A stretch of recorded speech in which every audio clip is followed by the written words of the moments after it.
Imagine waking up every morning not knowing if today is the day you die. Not from war, not from accident, but from drinking water, or from a rat bite, or because your neighbor thinks you're a witch. This was reality for most people who lived in the Middle Ages. And what I'm about to show you will make you grateful you were born in the 21st century. Most people think medieval times were all about knights, castles, and romantic fairy tales. But the truth is far more horrifying than any horror movie you've ever watched. I spent months researching historical documents, medical records, and first-hand accounts from people who actually lived during this time period. What I discovered will shock you. The Middle Ages weren't just harsh. They were a daily nightmare that most people today couldn't survive for even a week. Today I'm going to reveal 20 terrifying truths about what life was really like back then. And I promise you, by the end of this video, you'll never look at medieval times the same way again. Some of these facts are so disturbing that historians rarely talk about them in detail. But you need to know the real story. Here's what most history books won't tell you. If you were born in medieval times, your chances of living past age 30 were incredibly slim. Not because of wars or famines, but because of things that seem completely normal to us today. Taking a bath, drinking water, eating food, going to sleep, all of these everyday activities could literally kill you in medieval times. And it wasn't just physical survival you had to worry about. Your mind was under constant attack from fear, superstition, and the very real possibility that your own neighbors might accuse you of witchcraft and watch you burn alive. The question isn't whether life was hard back then. The question is how anyone managed to survive it all. Let's dive into the horrifying reality that was medieval life, starting with something that might make your skin crawl. Number 1. Rats everywhere. Picture this: you're lying in your bed, trying to fall asleep, when you feel something run across your face, then across your chest. Then you hear the scratching, the squeaking, the constant movement all around you. This wasn't a nightmare. This was every single night for medieval people. Rats didn't just live alongside humans in the Middle Ages. They completely took over their lives. These weren't cute pet rats or the occasional mouse in your basement. We're talking about massive populations of aggressive, disease-carrying rodents that invaded every aspect of daily life. Medieval houses were basically rat apartment complexes. The walls were made of wood, wattle, and daw materials that rats could easily chew through. There was no proper food storage, no sealed containers, no refrigeration. Everything edible was fair game. But here's where it gets truly horrifying. Rats didn't just stay on the floor. They climbed walls, nested in thatched roofs, and regularly fell onto people while they slept. Medieval beds were often just straw mattresses on wooden frames, providing perfect hiding spots for entire rat families. Historical records from the time describe people waking up with rat bites on their faces, hands, and feet. Children were especially vulnerable because they couldn't fight off the rats as effectively. The worst part? People just accepted this as normal life. They had no concept of pest control beyond maybe keeping a cat if they could afford to feed one. Most families were too poor to waste food on a pet when they could barely feed their children. Castle life wasn't much better. Even wealthy nobles dealt with rat infestations. The Tower of London, one of the most important fortresses in medieval England, had such a severe rat problem that guards complained about being unable to sleep due to constant scratching and squeaking in the walls. Medieval kitchens were rat paradise. Food scraps everywhere, open fires for warmth, and plenty of places to hide. Cooks regularly found rat droppings in flour barrels, storage containers, and cooking pots. They would just remove the visible droppings and continue cooking. The rats weren't just disgusting, they were deadly. Unknown to medieval people, rats carried fleas infected with bubonic plague bacteria. Every rat bite, every contaminated piece of food, every sleeping space shared with rodents was a potential death sentence. But rats were just the beginning.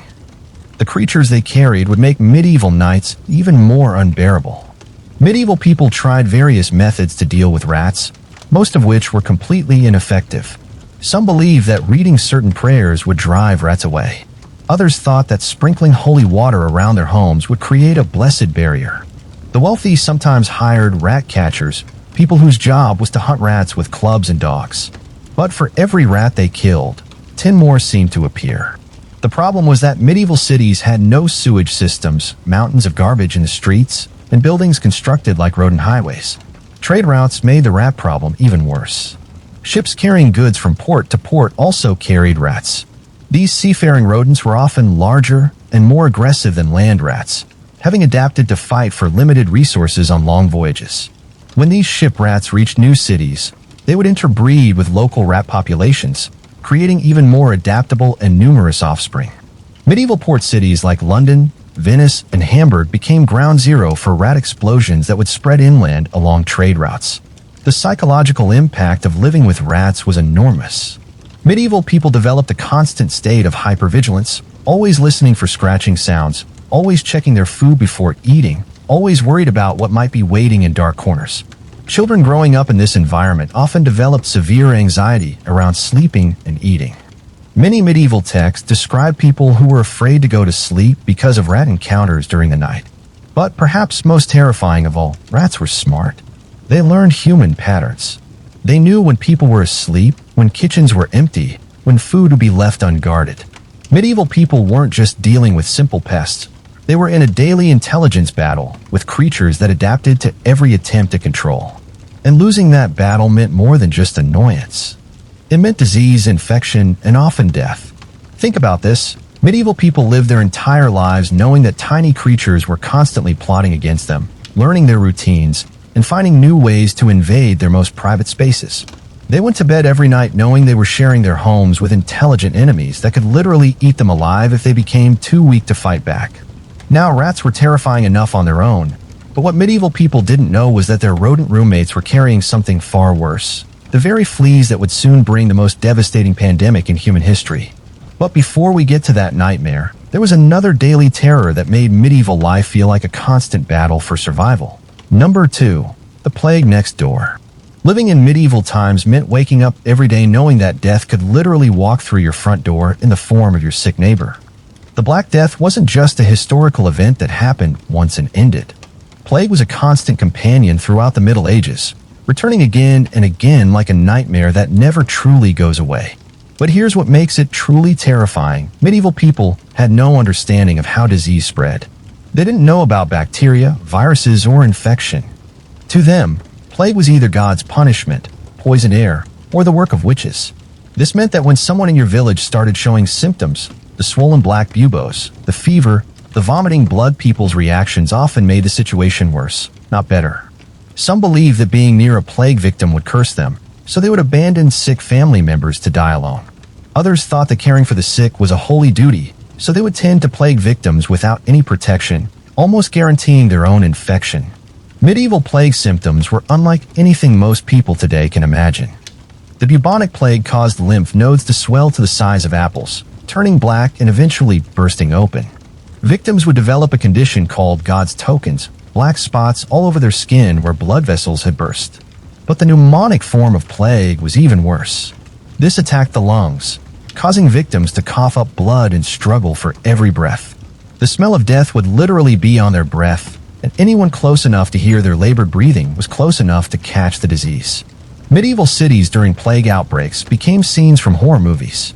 Dead bodies piled up faster than they could be buried.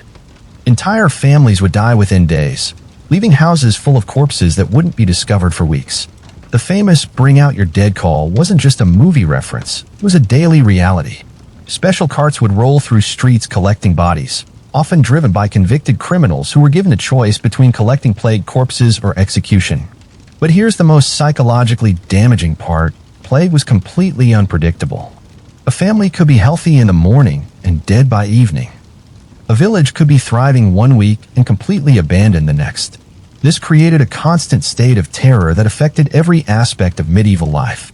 People were afraid to travel, afraid to trade, afraid to form relationships. Why invest emotionally in someone who might be dead tomorrow? Medieval children grew up watching their friends, siblings, and parents die horrible deaths, never knowing if they would be next. Many historical accounts describe children as young as 5 or 6 years old taking care of plague-stricken adults because all the older family members had already died. Let me tell you about little Agnes of Winchester, whose story was recorded by a monk in 1348. Agnes was 7 years old when plague hit her village. Within 2 weeks, she had lost her parents, 3 brothers, and her grandmother. She was found by neighbors still trying to feed porridge to her dead baby sister because no one had told her that her family was gone. Agnes survived, but historical records show she never spoke again. She lived another 40 years in complete silence, a living ghost haunted by memories of death and abandonment that no child should ever experience. The economic impact made survival even harder. When plague hit a community, normal life completely stopped.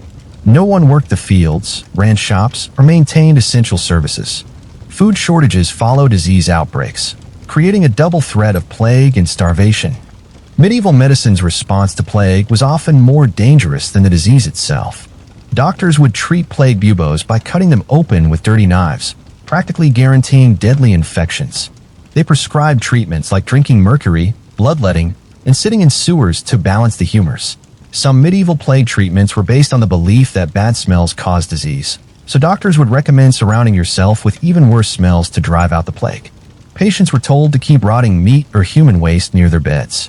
The social breakdown during plague outbreaks revealed the worst of human nature. Healthy people would rob plague houses while families lay dying inside. Merchants would sell fake plague remedies at enormous prices to desperate victims.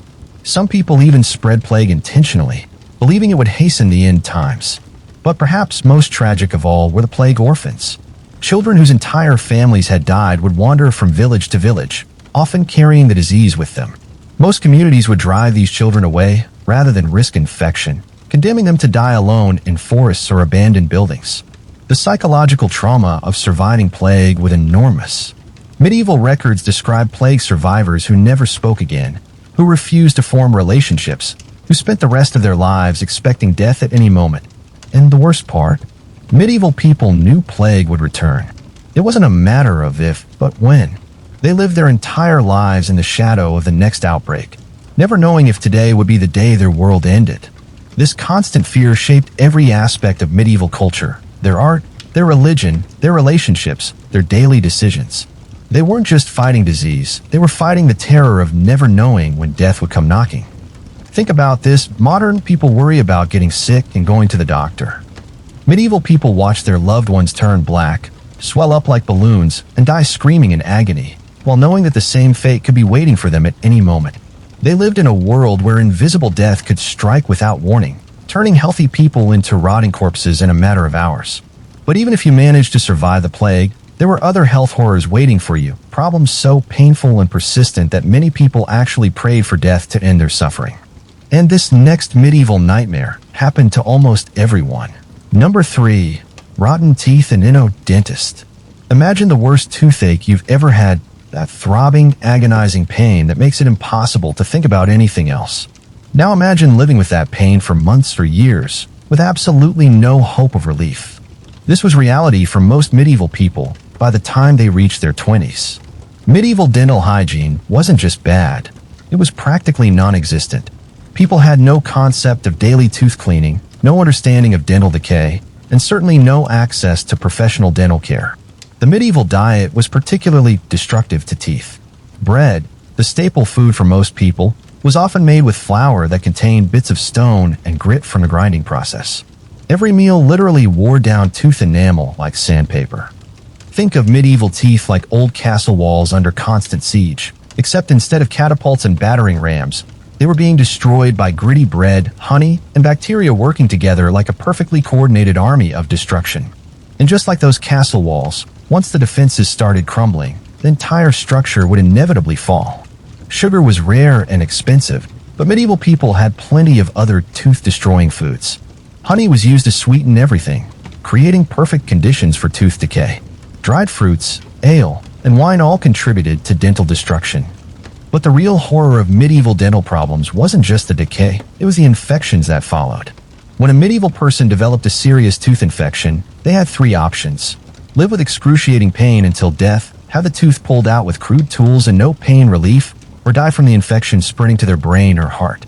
Medieval tooth extraction was performed by barbers, blacksmiths, or anyone brave enough to try. There was no anesthesia, no antiseptic, and often no proper tools.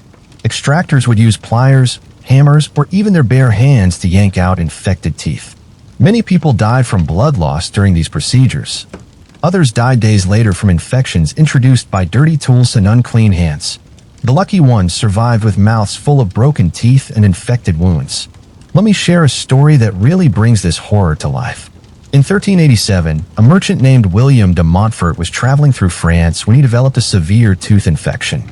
The local barber attempted to extract the tooth using a pair of blacksmith's pliers, but the tooth broke off at the root, leaving infected fragments embedded in William's jaw. Over the next 3 weeks, William's face swelled to twice its normal size. The infection spread to his eyes, closing them completely. He couldn't eat solid food and could barely drink water. His traveling companions recorded that the smell of his rotting jaw was so bad they had to ride several yards away from him. William eventually died in agony, but not before the infection had eaten through parts of his jawbone, leaving holes you could see through from inside his mouth. His companions wrote that his screams could be heard for miles, and that he begged them to kill him to end his suffering. The psychological impact of constant dental pain affected every aspect of medieval life. People couldn't eat properly, speak clearly, or sleep peacefully. Chronic pain made them irritable, depressed, and unable to work effectively.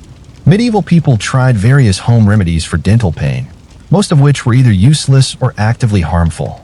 They would pack holes in their teeth with wax, ash, or animal dung. They believed that chewing certain herbs could prevent decay, leading many to develop additional infections from contaminated plant matter. Some medieval dental treatments were based on supernatural beliefs. People would wear amulets made from wolf teeth, believing this would strengthen their own teeth. Others would perform elaborate rituals involving prayers and holy relics. The wealthy had slightly better options, but not by much. Rich medieval people could afford to have their teeth cleaned with rough cloths and primitive tooth powders made from crushed bones and shells. However, these abrasive cleaners often did more harm than good, wearing away enamel and exposing teeth to worse decay. Medieval children were particularly vulnerable to dental problems. Their developing teeth were constantly exposed to decay-causing foods and bacteria. By adolescence, most had already lost several teeth to infection or decay. The lack of dental care created a vicious cycle of malnutrition and health problems. People with severe dental issues couldn't chew tough foods like meat and vegetables, leading to nutritional deficiencies that weakened their immune systems and made them more susceptible to disease. Medieval people understood that dental problems could be deadly, but they had no effective ways to prevent or treat them. Historical records describe people dying from tooth infections that spread to their brains, hearts, and other vital organs. The social stigma of dental problems was enormous. Bad breath from infected teeth and gums was considered a sign of moral corruption. People with missing or blackened teeth were often ostracized from their communities, unable to find work or marriage partners. Medieval art rarely shows people with their mouths open, partly because dental problems were so universal that showing teeth would have been considered disturbing or inappropriate. Some medieval people attempted primitive dental surgery, trying to drill out infected areas of teeth using crude metal tools. Without any understanding of anatomy or infection control, these procedures almost always led to worse problems or death. The constant presence of dental pain shaped medieval personality and culture. Chronic pain sufferers often became deeply religious, viewing their suffering as penance for sins. Others turned to alcohol as the only available pain relief, leading to additional health and social problems. Medieval people lived in constant fear of developing serious tooth problems because they knew there was no real help available. Every small ache or sensitivity could be the beginning of months or years of agony. The lack of dental knowledge also meant that medieval people had no understanding of the connection between oral health and overall health. They didn't realize that infected teeth could cause heart disease, stroke, and other systemic health problems. By the time most medieval people reached middle age, they had lost most of their teeth to decay, infection, or crude extraction attempts. This made eating difficult and contributed to the malnutrition and short lifespans that characterized the era. The horror of medieval dental problems wasn't just the physical pain, it was the hopelessness. Modern people know that dental problems can be fixed. Medieval people knew they would have to live with increasing pain and dysfunction until death finally provided relief. I have to admit, researching this section made me appreciate modern dentistry in a way I never had before. I actually found myself running my tongue over my teeth while reading these accounts, grateful for fluoride toothpaste and regular dental checkups. It's sobering to realize that something we take for granted, pain-free teeth, was a luxury that medieval people could never experience. But as bad as dental pain was, medieval people had to worry about more than just their own suffering. They lived in communities where anyone could be accused of causing that suffering through supernatural means.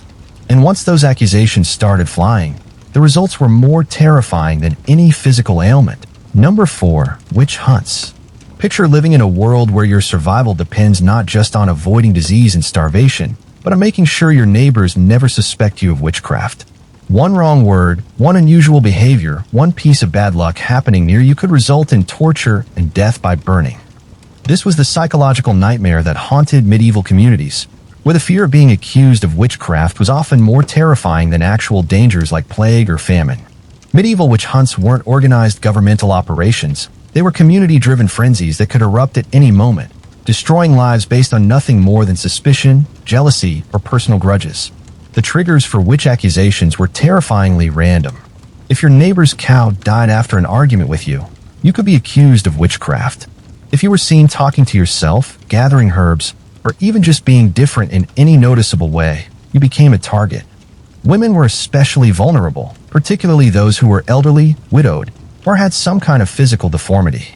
But men weren't safe either. Anyone who was unpopular, successful enough to inspire envy, or strange enough to attract attention could find themselves facing accusations. Medieval people genuinely believed that witches had real supernatural powers. They weren't just pretending to be afraid. They truly thought their neighbors could curse them, control the weather, or cause diseases through magic. This created a paranoid atmosphere where normal social interactions became dangerous. People were afraid to argue with neighbors, afraid to stand out, afraid to show any behavior that might be interpreted as suspicious. Living in a medieval community during witch hunting periods was like being trapped in a game where the rules changed constantly, and losing meant death. You could follow all the social norms perfectly for years, but one bad harvest, one sick animal, or one person with a grudge could transform you from respected community member to condemned witch in a matter of days. The accusation process was designed to ensure conviction. Medieval witch trials used evidence that was impossible to defend against. If you floated when thrown in water, you were a witch. If you sank and drowned, you were innocent but dead. Either way, you lost. Torture was used to extract confessions, and the torture methods were specifically designed to be so agonizing that victims would say anything to make it stop. Once someone confessed under torture, they were forced to name other witches, spreading accusations throughout the community. The social dynamics of witch accusations reveal the worst aspects of human nature. People used witchcraft allegations to settle personal scores, eliminate romantic rivals, or seize property from victims. Accusations often followed patterns of local politics and social conflicts. Medieval children grew up in constant fear of being accused or of losing family members to witch hunts. They were taught to be suspicious of unusual behavior and to report anything strange to authorities. Let me tell you about Margaret Jerdmain, known as the Witch of Eye, whose story illustrates the arbitrary horror of medieval witch accusations. Margaret was a well-respected healer in her English village during the early 1400s. She had successfully delivered babies, treated injuries, and helped families through illness for over 20 years. Margaret's downfall began when she successfully treated a young woman named Eleanor Cobham for a mysterious illness that had baffled other healers. Eleanor recovered completely and went on to marry the Duke of Gloucester, becoming one of the most powerful women in England. Years later, when political tensions rose and Eleanor's enemies wanted to destroy her, they reached back to Margaret. They claimed that Margaret had used witchcraft to help Eleanor seduce the Duke, and that both women were practicing dark magic to control the royal family. Margaret was arrested, tortured until she confessed to charges she didn't understand, and then burned alive in front of the community that had once celebrated her healing abilities. The woman who had saved countless lives died screaming, while her former patients stood in the crowd and watched. The economic impact of witch hunts was devastating. Accused witches had their property seized, leaving families destitute. Fear of accusations prevented people from engaging in normal activities like healing, midwifery, or even showing too much knowledge about natural remedies. Medical knowledge became especially dangerous. Women who knew about herbs and healing were often accused of witchcraft, creating a situation where communities lost their most knowledgeable healers to paranoid persecution. The witch-hunting manual Malleus Maleficarum provided detailed instructions for identifying and prosecuting witches. It described signs of witchcraft that included almost any unusual behavior, ensuring that virtually anyone could be targeted. Medieval people believed that witches met in secret gatherings called Sabbaths, where they supposedly worshipped the devil and plotted against Christians. These beliefs led to mass accusations when someone was tortured into confessing and naming others who allegedly attended these meetings. The torture methods used against accused witches were specifically designed to maximize suffering. The strappado involved hanging victims by their arms twisted behind their backs. The racks stretched bodies until joints dislocated. Red-hot irons were used to burn confessions from victims. Perhaps most horrifying of all, medieval witch hunts often targeted the most vulnerable members of society. Mentally ill people, those with physical disabilities, and anyone who didn't conform to social norms became easy targets for accusations. The legal system provided no real protection. Accused witches were assumed guilty and had to prove their innocence, an impossible task when the evidence against them included everything from birthmarks to the testimony of neighbors who might have personal motives for accusations. Medieval communities became trapped in cycles of witch-hunting paranoia. Once accusations started in an area, they tended to spread like wildfire as tortured victims named more and more people to stop their suffering. The psychological damage to survivors was enormous. People who lived through witch-hunting periods often became permanently paranoid, afraid to form relationships or engage in normal social activities for fear of future accusations. Children who witnessed witch executions were traumatized for life. Medieval records describe young people who became unable to speak or function normally after being forced to watch community members burned alive. The witch-hunting phenomenon reveals how quickly civilized communities could descend into murderous chaos based on nothing more than superstition and fear. Medieval people weren't just afraid of supernatural dangers, they were afraid of each other. The constant threat of witch accusations shaped every aspect of medieval social life. People learned to hide their thoughts, suppress unusual behaviors, and maintain facades of absolute religious conformity to survive in communities where being different could mean death. This wasn't just a matter of avoiding obviously suspicious activities. Medieval people had to worry about their facial expressions, their dreams, even their private thoughts, because any of these could be interpreted as evidence of witchcraft if someone decided to make accusations. The terror of witch hunts created a culture of surveillance and suspicion that made normal community life almost impossible. Neighbors watched each other constantly, children reported on parents, and anyone could become an accuser or victim at any moment. Living under the constant threat of witch accusations meant that medieval people could never truly relax or be themselves. The fear of being branded a witch influenced every decision, every relationship, and every moment of daily life.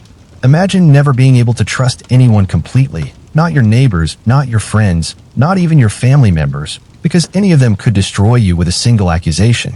Medieval people lived in communities that functioned like psychological pressure cookers, where fear and suspicion built up until they exploded in violent witch-hunting frenzies. But even if you managed to avoid being accused of witchcraft, you still had to deal with the creatures sharing your bed every night. And trust me, what I'm about to tell you about medieval sleeping conditions will make your skin crawl. Number 5. Sleeping with fleas and lice. Imagine never having a peaceful night's sleep for your entire life. Not because of stress or insomnia, but because your bed is literally crawling with thousands of tiny creatures that bite you constantly throughout the night. This was normal life for medieval people, who shared their sleeping spaces with massive populations of fleas, lice, bedbugs, and other parasites that made rest nearly impossible. Medieval beds weren't the clean, comfortable spaces we know today. They were usually nothing more than straw mattresses covered with rough cloth, providing perfect breeding grounds for every type of biting insect imaginable. Fleas were perhaps the worst offenders. These tiny jumping insects lived in clothing, bedding, and floor rushes, emerging at night to feed on human blood. A single medieval bed could harbor thousands of fleas, creating a nightly torture session for anyone trying to sleep. Medieval people would wake up covered in flea bites, their skin red, swollen, and intensely itchy. The constant scratching led to open wounds that frequently became infected, causing additional health problems on top of the initial discomfort. But fleas weren't just annoying, they were deadly disease carriers. The same fleas that made medieval nights miserable also spread bubonic plague, typhus, and other fatal illnesses. Every flea bite was a potential death sentence, though medieval people had no understanding of this connection. Lice were equally problematic. These parasites lived in hair, clothing, and bedding, laying eggs that would hatch into new generations of bloodsuckers. Medieval people's clothes were infested with lice that would crawl over their bodies constantly, creating a sensation of never being alone in their own skin. Head lice were so common that medieval people considered them normal. Children grew up with lice-infested scalps, constantly scratching until their heads were covered in sores. Adults spent considerable time each day trying to remove lice and eggs from each other's hair, but without effective treatments, the the parasites always returned. Body lice were even worse because they lived in clothing and bedding, making them nearly impossible to eliminate. Medieval people would wear the same lice-infested clothes for weeks or months, providing stable homes for parasite colonies that grew larger over time. If medieval beds were kingdoms, then fleas and lice were the undisputed rulers, with humans serving as unwilling subjects in a nightly kingdom of torment. Every medieval person was essentially a walking ecosystem, hosting entire civilizations of parasites that treated human bodies like all-you-can-eat buffets that never closed. Bedbugs added another layer of nighttime torment. These flat, oval insects would hide in mattress cracks and wooden bed frames during the day, emerging at night to feed on sleeping victims. Medieval people would wake up with distinctive patterns of bedbug bites, usually 3 in a row, which people called breakfast, lunch, and dinner marks. The psychological impact of constant parasite infestation was enormous. Medieval people developed sleep anxiety, knowing that lying down meant hours of being bitten and crawled on by invisible creatures. Medieval children were especially vulnerable to parasite problems. Their developing immune systems couldn't handle the constant assault of bites and infections. Many children became anemic from blood loss due to heavy parasite loads. Let me tell you about a particularly disturbing account from the diary of Brother Thomas of Canterbury, written in 1324. Thomas described trying to sleep in a monastery guesthouse during his travels, where he was kept awake all night by what he called the devil's own army of tiny demons. He wrote that the fleas were so numerous they created a sound like gentle rain falling when they jump around in his bedding.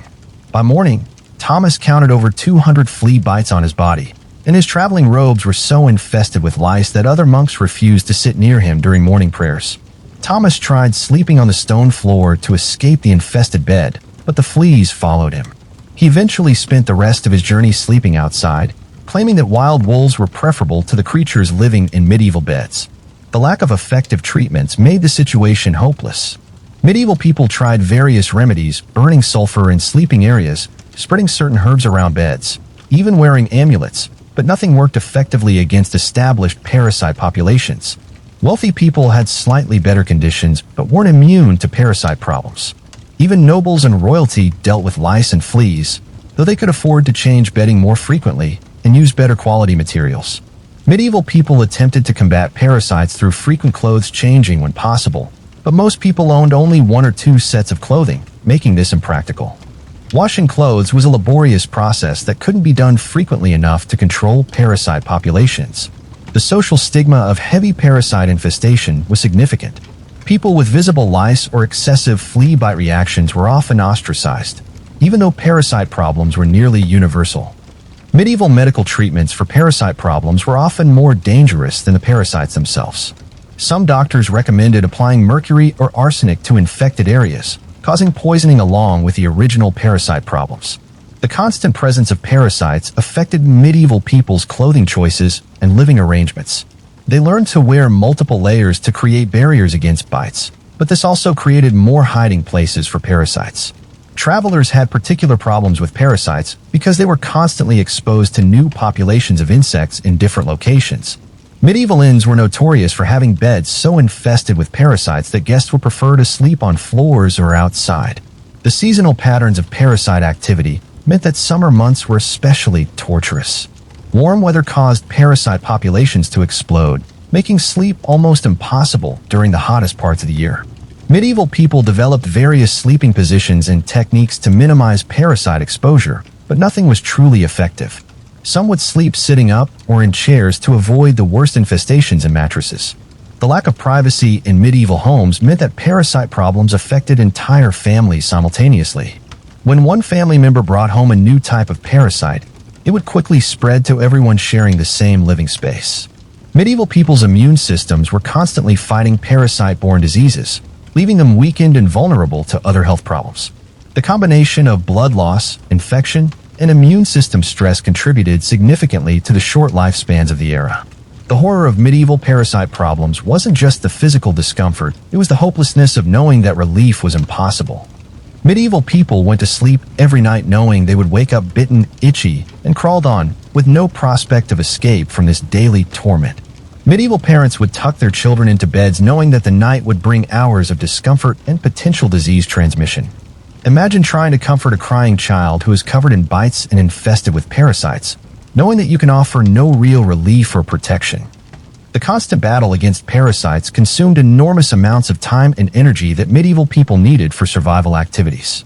Hours spent picking lice from hair, treating infected bites, and trying to clean infested clothing were hours not spent growing food, earning money, or caring for other essential needs. But medieval people's suffering didn't end when they finally managed to fall asleep despite the parasites. Because the next morning often brought a different kind of horror, public spectacles of human suffering that entire communities would gather to watch like entertainment. Number 6. Public executions as entertainment. Picture a world where watching people die horrible, agonizing deaths is considered family entertainment, where parents bring their children to watch humans being burned alive, drawn and quartered, or slowly tortured to death. This was medieval reality, where public executions weren't just legal proceedings but major social events that entire communities would attend like we attend movies or sports games today. Medieval executions were deliberately designed to be as gruesome and prolonged as possible. The goal wasn't just to kill criminals but to create such horrifying spectacles that they would serve as warnings to others and provide entertainment for the masses. The most common execution method was hanging, but medieval hanging wasn't the quick neck-breaking process we might imagine. Instead, victims were slowly strangled to death, struggling and gasping for air while crowds watched and cheered. But hanging was considered merciful compared to other execution methods. Drawing and quartering involved tying victims to 4 horses and having them pulled apart alive. Spectators would place bets on which limb would detach first or how long the victim would remain conscious. Burning at the stake was reserved for heretics and witches, and these executions were designed to maximize suffering. Executioners would use green wood that burned slowly, ensuring that victims would roast to death over the course of hours rather than being killed quickly by flames. Medieval children were not protected from these sights.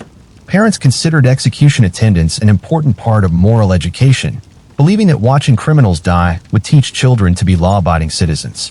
The psychological damage to children who witnessed these events was enormous. Medieval records describe young people who became unable to sleep or function normally after watching particularly brutal executions.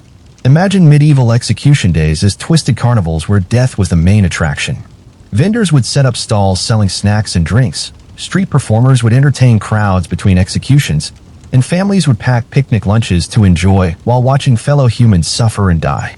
Crowd behavior at medieval executions reveals disturbing aspects of human nature. Spectators would cheer when victims screamed in pain, throw objects at dying people, and compete for the best viewing positions to watch suffering unfold. Some execution methods were specifically designed to involve audience participation. During stonings, community members were expected to throw rocks at victims, making everyone complicit in the killing and creating shared guilt that bound communities together. Medieval executioners became celebrities of sorts, with famous executioners drawing larger crowds and commanding higher fees.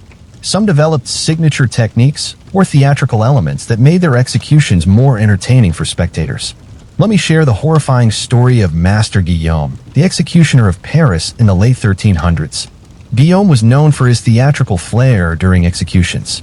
He would wear elaborate costumes, deliver dramatic speeches, and even choreograph complex execution procedures that could last for hours. Guillaume's most famous execution involved a counterfeiter named Jean Lemoyne. Instead of simply hanging Jean, Guillaume designed a 3-hour spectacle that began with Jean being forced to drink molten lead, then having his hands cut off one finger at a time, followed by being slowly lowered into a cauldron of boiling oil. The crowd loved it so much that they threw coins and gifts to Guillaume, and wealthy nobles hired him for private executions at their estates. Guillaume became so wealthy from execution entertainment that he owned multiple houses and employed assistants to help choreograph increasingly elaborate death spectacles. The social dynamics around executions created complex hierarchies. The wealthy could pay for better viewing positions, while the poor had to arrive early and fight for spots where they could see the action. Execution days were treated as holidays in medieval communities. Markets would set up around execution sites, selling food and drinks to spectators. Street performers would entertain crowds before the main event. The religious aspects of medieval executions added another layer of psychological complexity. Victims were expected to confess their sins and beg forgiveness before dying, creating dramatic moments that audiences found both entertaining and spiritually meaningful. Medieval execution methods often reflected the specific crime being punished. Counterfeiters might be boiled alive in oil. Traitors would be slowly disemboweled while still conscious. These symbolic punishments were designed to match the horror of the punishment to the perceived severity of the crime. The medical aspects of medieval executions were particularly disturbing. Executioners would sometimes keep victims alive as long as possible to extend the entertainment value. They developed techniques for maximizing pain while preventing quick death. Women's executions often included additional elements of public humiliation and sexual violence before death. These spectacles drew especially large crowds and generated particular excitement among certain segments of medieval society. The aftermath of executions created additional entertainment opportunities. Crowds would fight over pieces of clothing, body parts, or other souvenirs from executed criminals. Some believed that objects touched by executed people had magical properties. Medieval people developed detailed knowledge of execution techniques and would discuss the relative merits of different methods. This wasn't considered morbid curiosity, it was normal social conversation. The frequency of public executions meant that medieval people became desensitized to extreme violence and suffering. What would horrify modern audiences was routine entertainment that people looked forward to attending. The economic impact of execution days was significant for medieval communities. Local businesses would see increased sales, and traveling merchants would time their visits to coincide with major executions. Medieval execution sites became gathering places where community social hierarchies were reinforced. The wealthy would display their status through elaborate viewing arrangements, while the poor would compete for position and attention. The legal system used public executions as psychological warfare against potential criminals. The message was clear: this could happen to you if you break the law. But the entertainment value often overshadowed the deterrent effect. Medieval people would travel long distances to attend famous executions, especially those involving notorious criminals or unusual punishment methods. These events became regional attractions that drew visitors from surrounding communities. The psychological impact on executioners themselves was complex. Some became alcoholics or developed mental health problems from repeatedly killing people in brutal ways. Others seemed to enjoy their work and took pride in their techniques. The horror of medieval public executions wasn't just the violence, it was how normal and entertaining this violence seemed to people who attended. Entire communities would gather to watch fellow humans suffer and die, treating extreme cruelty as a form of recreation. This normalization of public violence shaped medieval culture in profound ways, creating societies where extreme brutality was not just accepted but celebrated as entertainment and moral instruction. I have to confess, writing about medieval executions as entertainment deeply disturbed me. It's hard to imagine bringing children to watch people die as a fun family outing. But it made me realize how much our modern concept of human dignity is actually a recent development in history. Medieval people who cheered at executions weren't necessarily more evil than us. They live in a world where life was so brutal and uncertain that watching others suffer and die became normalized. Still, knowing that doesn't make these stories any less horrifying. But if you think watching people die was the worst form of medieval entertainment, wait until you hear about what medieval people had to drink every single day. Because the water that sustained life was often the same water that ended it. Number 7. Filthy drinking water. Imagine being thirsty and knowing that every available source of water could kill you. Not might kill you, could very realistically be the last drink you ever take. This was the daily reality for medieval people, who had to choose between dehydration and drinking water contaminated with human waste, animal carcasses, and deadly bacteria. Medieval cities had no sewage systems, no water treatment facilities, and no understanding of waterborne diseases. Every source of drinking water was also used for waste disposal, creating conditions that would be considered biologically catastrophic by modern standards. The primary water sources in medieval cities were wells, rivers, and streams that received direct contamination from human and animal waste. People would dump their chamber pots into the same rivers they drew drinking water from, creating a continuous cycle of contamination. Medieval people did understand that some water sources were better than others, but their criteria for good water had nothing to do with actual safety. They preferred clear, fast-moving water over stagnant pools, which was better, but still potentially deadly. The lack of sewage systems meant that human waste was either thrown directly into streets or collected in pits that would overflow during heavy rains, contaminating nearby wells and water sources. Medieval water contamination included more than just human waste. Dead animals, dogs, cats, horses, and sometimes even human bodies would be thrown into rivers and streams, decomposing in the same water that communities relied on for drinking. Tanneries, butcher shops, and other industries would dump their waste directly into water sources. Medieval rivers ran with blood from slaughterhouses, chemicals from leather production, and other industrial pollutants that made water unsafe even by medieval standards. Picture medieval water sources like toxic soup kitchens serving deadly cocktails to entire populations. Every cup of water was a gamble with death, every sip a potential lottery ticket to disease, and every drink a desperate hope that today wouldn't be the day that hydration turned into a death sentence. Medieval people tried various methods to improve water safety, most of which were ineffective or actually made contamination worse. They would strain water through cloth, which removed visible debris, but did nothing about bacteria or dissolved toxins. Some medieval communities believed that adding wine or ale to water would make it safe to drink. While alcohol did have some antibacterial properties, the concentrations used weren't sufficient to eliminate serious contamination. The wealthy had slightly better options but weren't safe from waterborne diseases. They could afford to have water transported from distant sources or stored in covered containers, but even expensive water was often contaminated during collection or transport. Medieval people developed preferences for ale and wine over water, partly because fermented beverages were often safer than available water sources. The brewing process killed some bacteria and parasites that made water deadly. Let me tell you about the tragic case of the village of Eyam in Derbyshire, England, during the 13th century.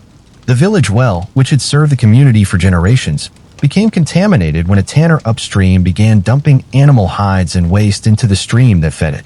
Within 6 months, over half the village population had died from what we now know as cholera, but medieval people attributed to God's wrath or evil spirits in the water. The surviving villagers abandoned the well and tried to survive on rainwater and small amounts of ale, but many more died from dehydration and related complications. The village never recovered. By the following year, Eyam was completely abandoned, its buildings left to crumble, and its fields returning to wilderness. All because contaminated water had turned a thriving community into a ghost town. Waterborne diseases were major killers in medieval times, though people didn't understand the connection between contaminated water and illness. Cholera, dysentery, and typhoid fever spread rapidly through communities that shared contaminated water sources.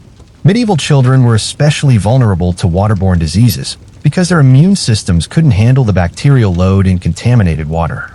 Child mortality rates were partly so high because of routine water consumption that would be considered toxic by modern standards. The seasonal patterns of water contamination created predictable disease outbreaks. Spring floods would spread human and animal waste throughout water systems, leading to epidemic levels of waterborne illness. Medieval people noticed correlations between water sources and health problems, but attributed these patterns to supernatural causes rather than contamination. They believed that cursed or evil water could cause illness, leading to superstitious rather than practical responses. The psychological impact of unreliable water safety was enormous. Medieval people lived with constant anxiety about something as basic as drinking, never knowing if their next glass of water might kill them. Medieval cities that were built near rivers suffered from particularly severe water contamination, because upstream communities would dump waste that flowed down to contaminate water sources for downstream populations. The lack of water storage technology meant that medieval people couldn't stockpile safe water during times when sources became obviously contaminated. They had to drink whatever was available or risk death from dehydration. Medieval people developed elaborate rituals around water consumption, including prayers and blessings, hoping that divine intervention would protect them from contaminated water. While these rituals provided psychological comfort, they offered no real protection against waterborne diseases. The economic impact of contaminated water was severe. Communities would lose significant portions of their populations to waterborne diseases, devastating local economies and leaving insufficient workers to maintain essential services. Medieval water merchants who claimed to sell pure water often had no better sources than anyone else. They would simply draw water from the same contaminated sources and charge premium prices for water that was equally dangerous. The military implications of water contamination were significant. Armies would often suffer higher casualty rates from contaminated water than from actual combat. Medieval siege warfare sometimes involved contaminating enemy water sources to force surrenders. Medieval people understood that certain activities made water sources worse, but they had no alternatives. They knew that dumping waste in rivers was unpleasant, but but they had no other disposal methods available. The social dynamics around water access created class divisions. Wealthy people could afford to have servants fetch water from distant sources, while poor people had to use whatever contaminated water was closest to their homes. Medieval monasteries and convents often had slightly better water sources because they could afford to dig deeper wells or divert streams, but even religious communities suffered regular outbreaks of waterborne diseases. The technology for water purification existed in limited forms. Some communities used sand filtration or boiling, but these methods were too expensive and labor-intensive for widespread use. Medieval people's relationship with water was fundamentally different from ours. We turn on a tap expecting clean, safe water. They approached every water source with a knowledge that it might kill them, yet they had no choice but to drink. The horror of medieval water contamination wasn't just the immediate danger, it was the helplessness. Medieval people could see and smell that their water was contaminated, but they had no alternatives. They had to choose between certain death from dehydration or probable death from disease. This daily gamble with contaminated water shaped medieval psychology in profound ways. People lived with a constant awareness that something as basic as drinking could end their lives at any moment. But even if you managed to find relatively clean water, you still had to worry about the medieval medical system trying to help you. Because as you're about to discover, medieval doctors were often more dangerous than the diseases they claimed to treat. Number 8. Medicine or poison. Imagine being sick and knowing that going to a doctor might actually make you sicker or kill you. In fact, the cure you receive might be more likely to end your life than whatever illness brought you to seek help in the first place. This was the terrifying reality of medieval medicine, where treatments were based on superstition, guesswork, and practices that would be considered torture by modern standards. Medieval doctors had no understanding of anatomy, bacteria, viruses, or basic hygiene. Their medical knowledge was based on ancient texts that were often wrong, religious beliefs that had nothing to do with health, and trial and error methods that killed more patients than they saved. The foundation of medieval medicine was the theory of the four humors: blood, phlegm, yellow bile, and black bile.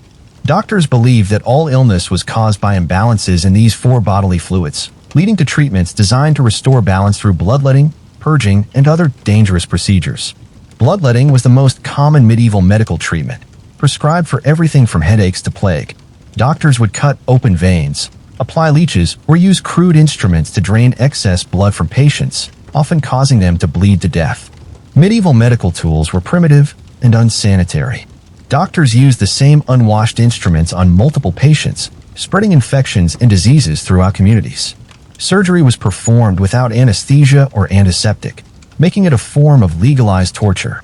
Picture medieval hospitals like butcher shops where human bodies were the meat being carved up by people who had no idea what they were doing.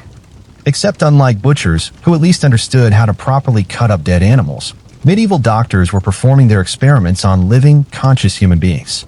The pain management options in medieval medicine were essentially non-existent. Patients undergoing surgery or other procedures had to endure unimaginable agony while fully conscious. Some would be given alcohol or opium if available, but most had to bite down on leather straps and hope they didn't die from shock. Medieval doctors prescribed treatments that were actively poisonous.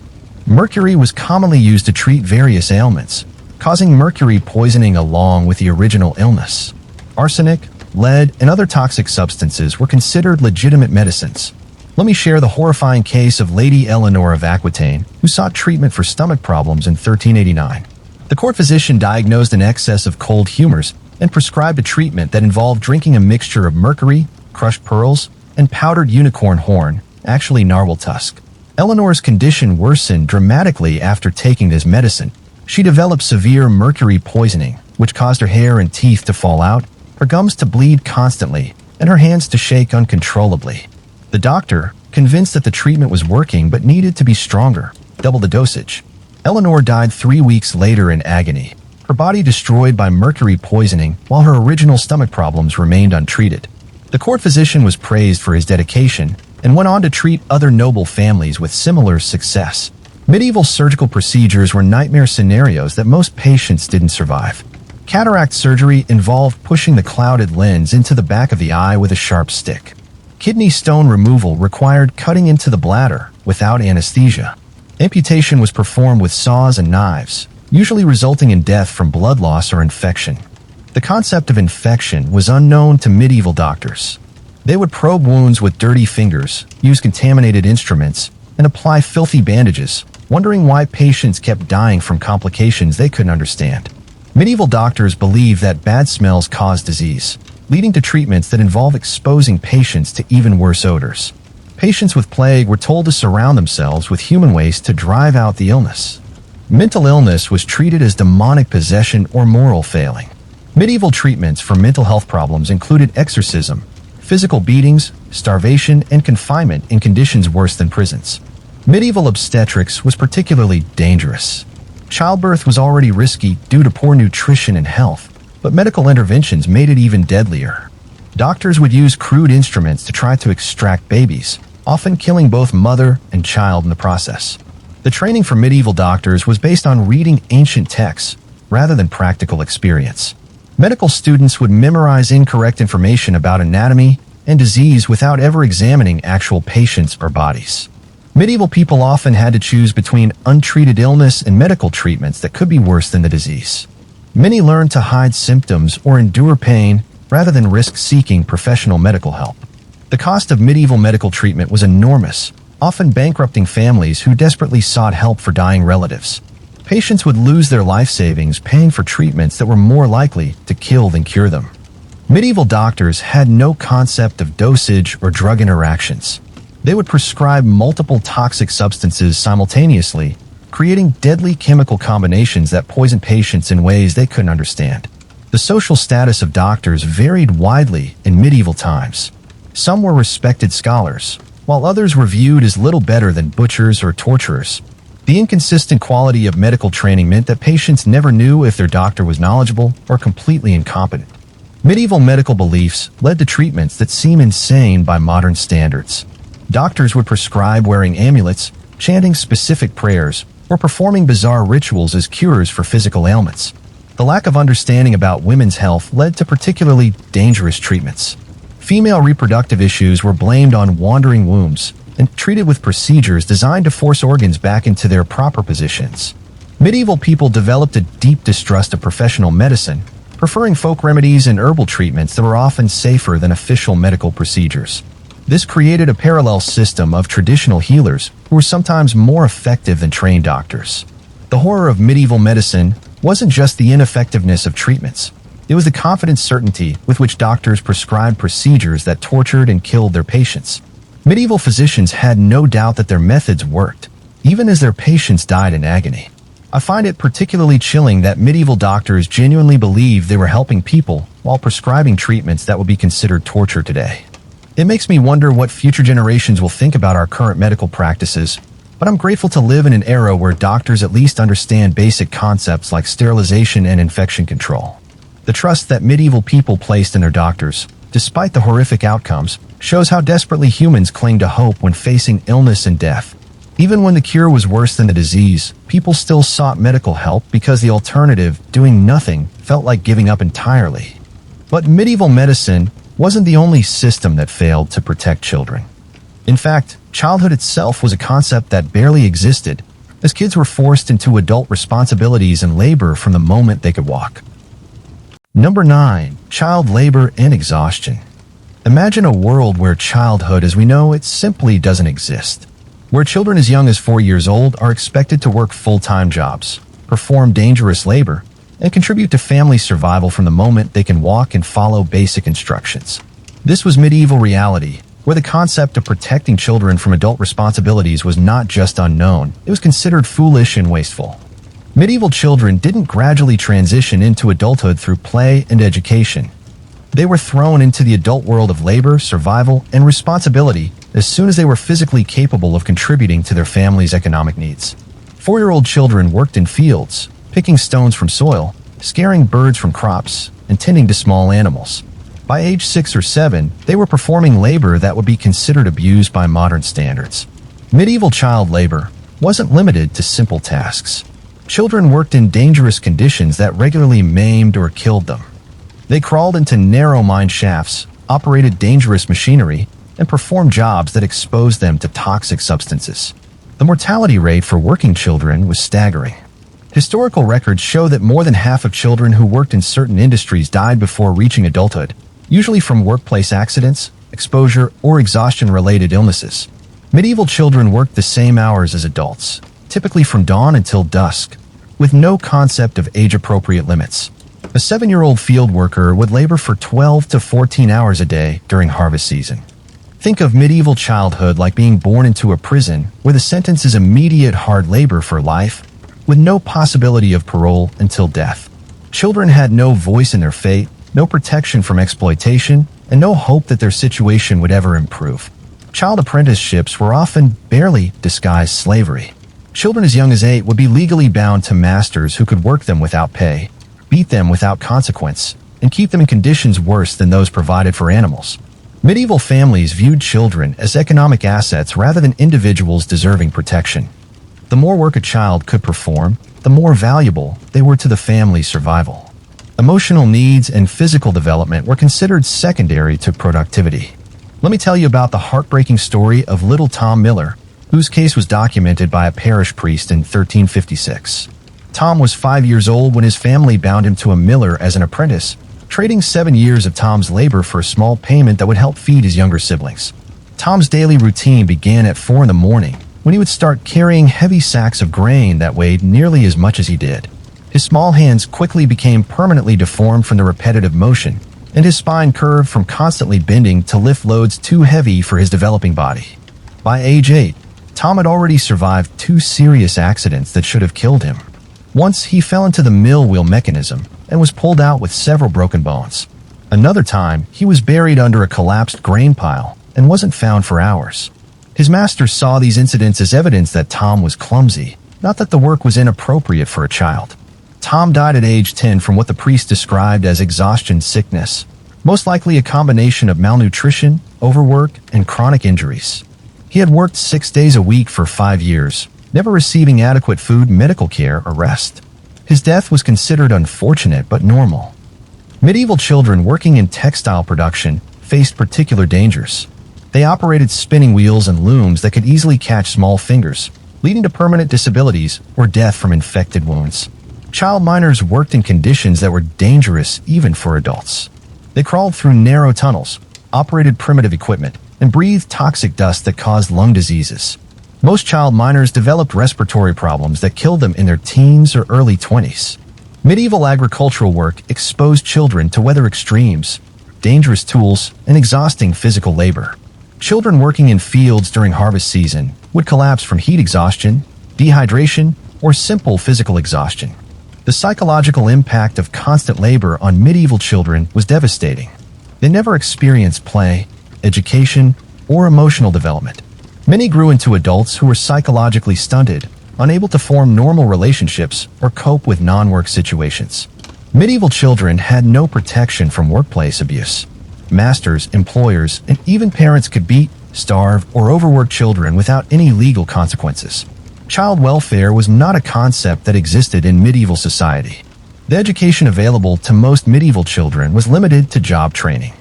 They learned only the specific skills needed for their assigned work, with no exposure to reading, writing, or general knowledge that might help them escape their circumstances. Medieval child labor created cycles of poverty and exploitation that lasted for generations. Children who grew up working were often too damaged physically and psychologically to provide better opportunities for their own children.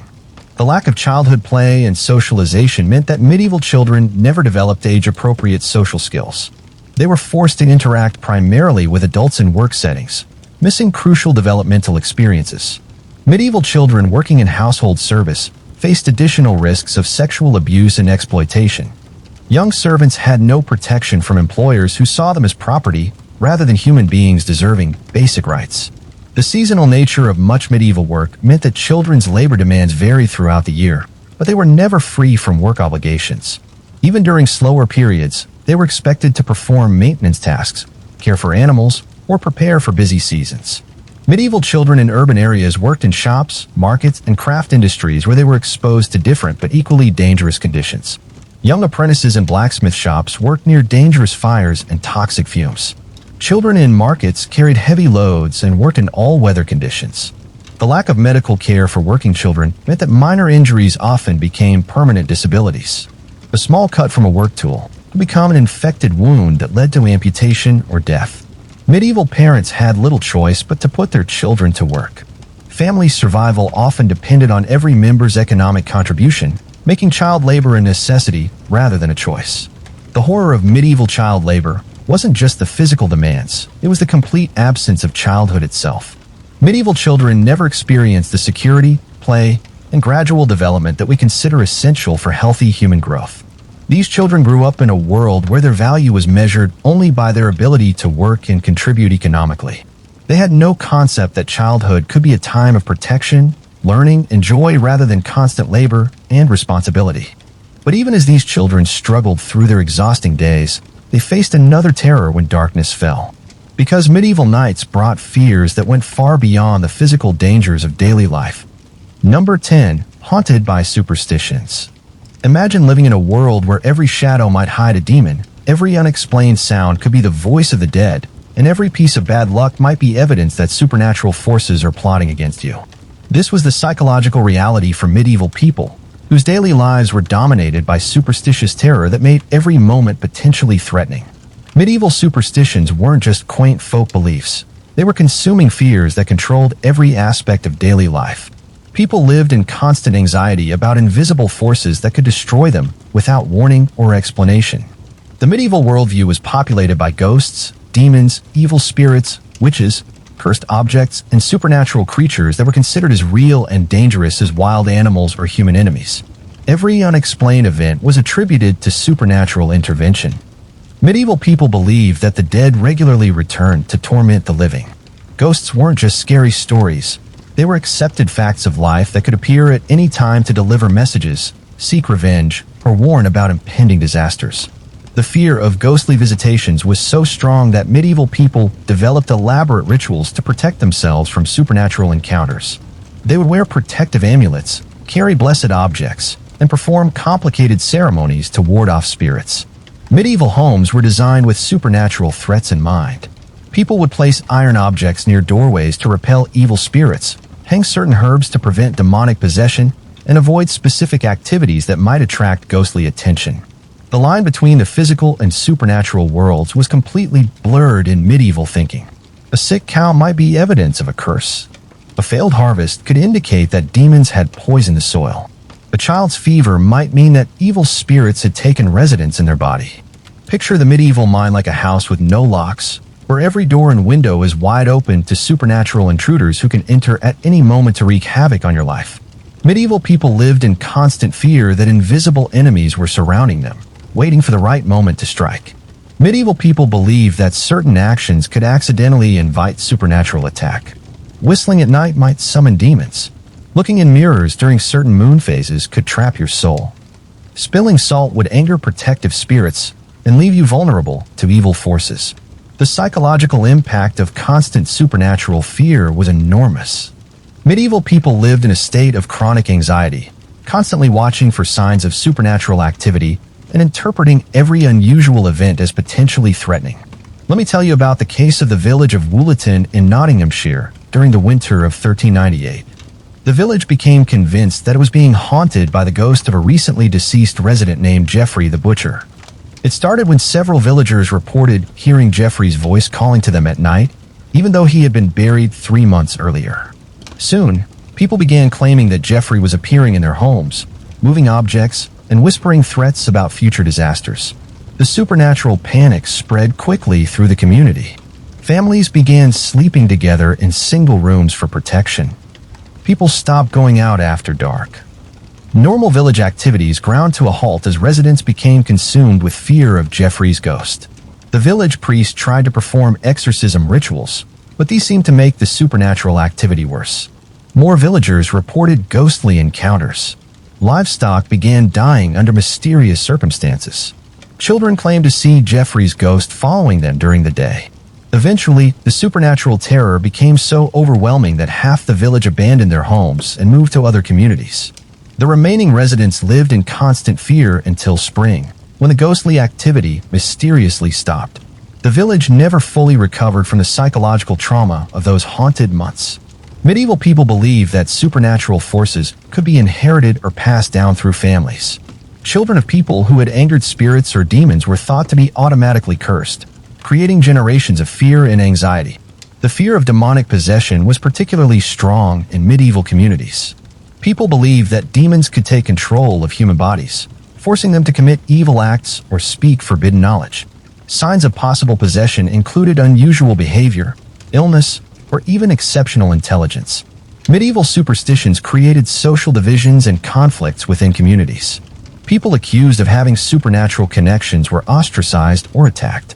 Families with histories of unexplained events were treated as dangerous and avoided by neighbors. The economic impact of medieval superstitions was significant. People would spend money they couldn't afford on protective charms, religious ceremonies, and supernatural remedies.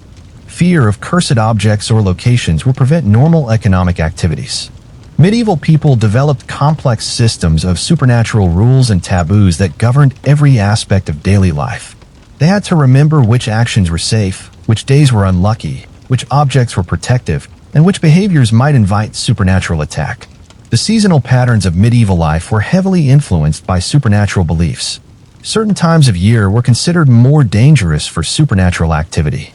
Halloween and other traditional thin veil periods were times of extreme caution and fear. Medieval children grew up surrounded by supernatural terror. They were taught to fear the dark, avoid certain places, and perform protective rituals from an early age. Many developed lasting psychological problems from constant exposure to supernatural anxiety. The lack of scientific understanding meant that medieval people attributed all unexplained phenomena to supernatural causes. Natural events like eclipses, storms, or unusual animal behavior were interpreted as supernatural messages or threats. Medieval medicine was heavily influenced by supernatural beliefs.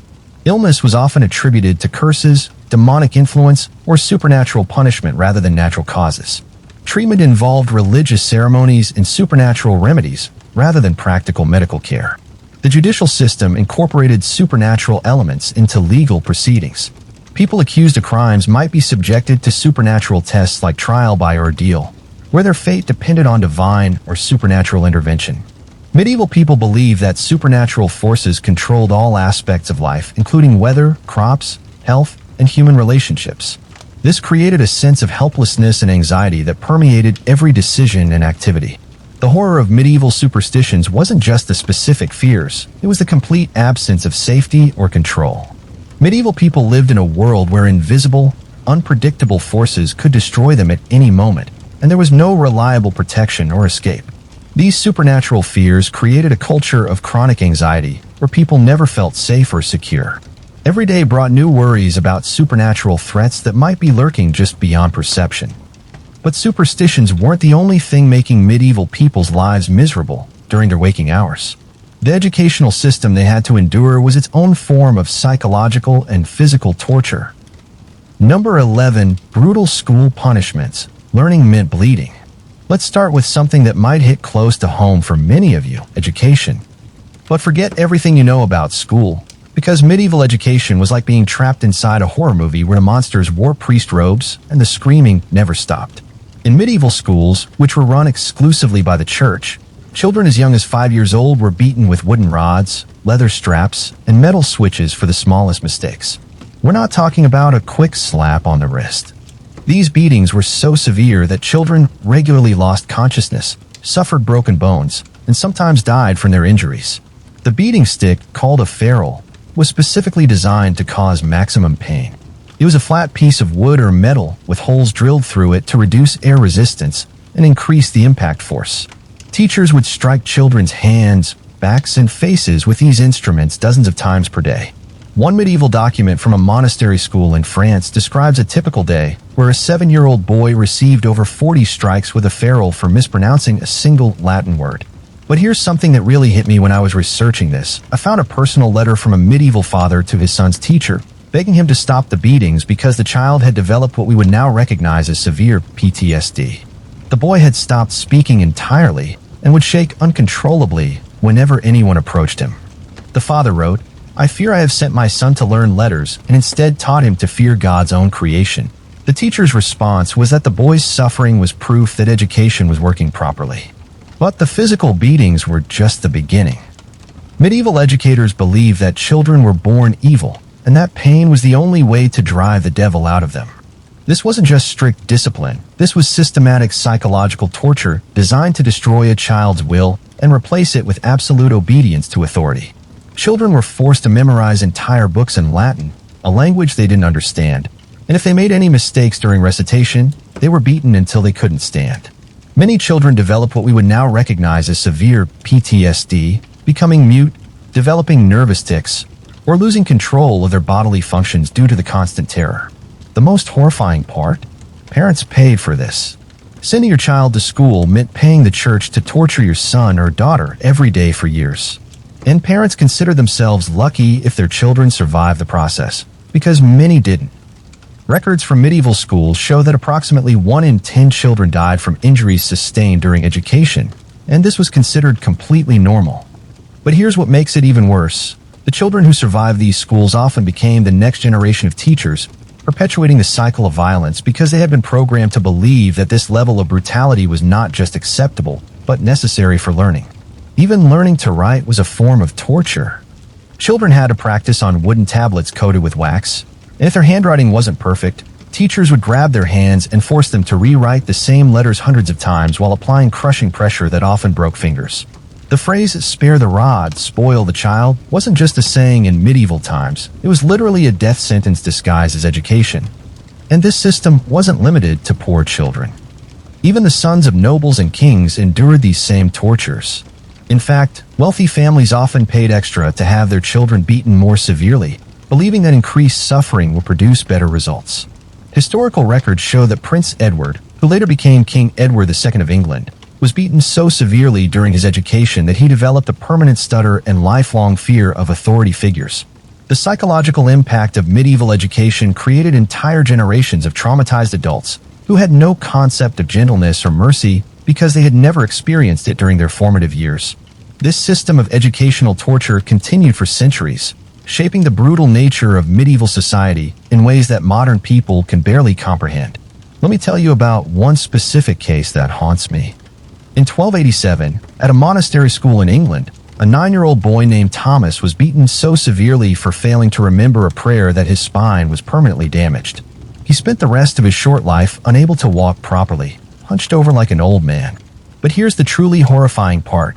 When Thomas died at age 14 from complications related to his injuries, the monastery recorded his death as God's mercy in releasing a child too weak for this world. Think about medieval education like this. Imagine if every time you made a mistake at work, your boss didn't just fire you, but broke your bones with a hammer while everyone watched. That's what these children experienced every single day, except they had no choice but to keep coming back for more. But here's something that might surprise you about how these brutal schools actually shaped one of history's most famous figures, and it's not who you'd expect. Number 12, the church's grip, living in constant terror of eternal damnation. If you think the church's influence on medieval life was just about Sunday services and moral guidance, you're completely wrong. The medieval church wielded absolute power over every thought, action, and emotion of every person in Europe, creating a level of psychological control that makes modern dictatorships look like playground games. The church taught that every human being was born damned and that eternal torture in hell was the default destination for everyone. This wasn't just a theological concept, it was the central organizing principle of medieval society. People lived every moment of every day in genuine, paralyzing fear that they were one mistake away from burning forever in unimaginable agony. But here's what made this even more terrifying. The church constantly changed the rules about what would send you to hell. Things that were acceptable one day could become mortal sins the next, with no warning. Eating meat on the wrong day of the week. Eternal damnation. Having impure thoughts about someone, hellfire forever. Questioning any church teaching, even silently in your own mind, an eternity of torture so severe that medieval artists spent their lives creating increasingly horrific depictions just to help people understand the magnitude of their potential punishment. The church's control extended into the most intimate aspects of human life.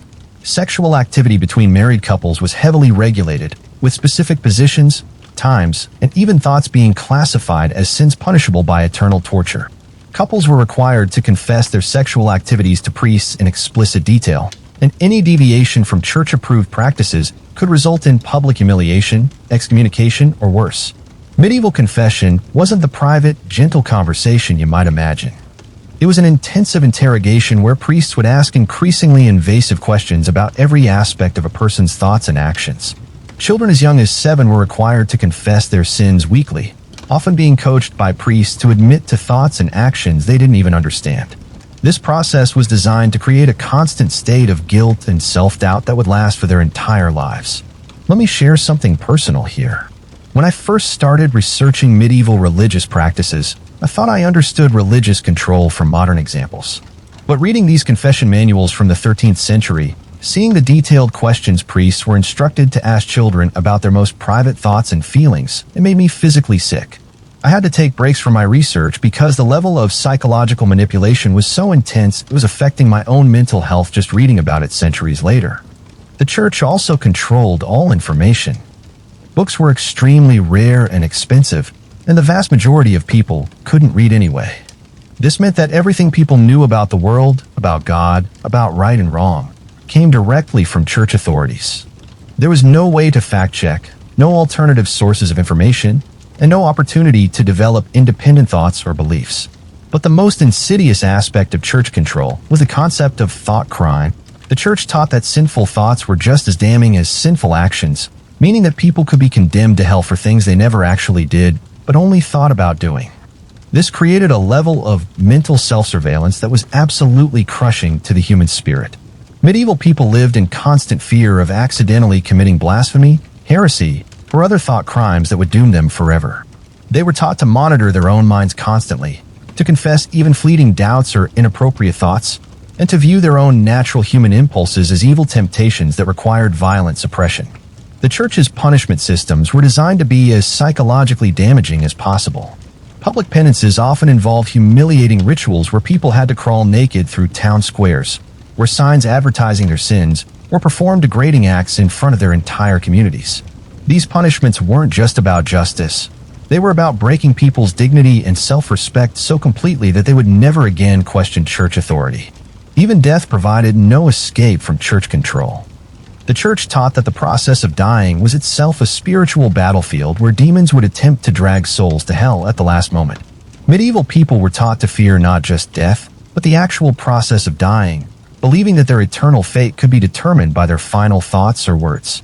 The concept of purgatory, while theoretically offering hope, was actually another form of psychological torture.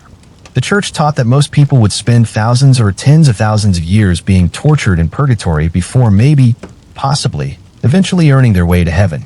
This meant that even the best possible outcomes still involved millennia of unimaginable suffering. And here's the most tragic part: the church sold relief from this terror. Indulgences, special prayers, relics, and other religious products could supposedly reduce your time in purgatory or protect you from damnation. But these items were expensive, meaning that salvation itself became a luxury good that only the wealthy could afford. Poor people were taught that their poverty was itself evidence of God's disfavor, and that their economic circumstances made salvation nearly impossible. Here's an unexpected story that shows just how far this control went. In 1231, a wealthy merchant named Guillaume de Nogaret in southern France had a nightmare where he dreamed about questioning a church teaching. When he woke up, he was so terrified that he had committed thought crime even in his sleep that he donated his entire fortune to the church, reduced his family to poverty, and spent the rest of his life walking from town to town confessing his dream to every priest he met. His own family disowned him, and he died alone and destitute, still convinced that his nightmare had damned his soul. Think of church control like this. Imagine if every thought you've ever had was being monitored by someone who could sentence you to torture not just for your lifetime, but for eternity. Every fleeting doubt, every moment of anger, every natural human impulse was recorded and judged by authorities who claimed to speak for an all-knowing God. That's the psychological prison where medieval people spent their entire lives.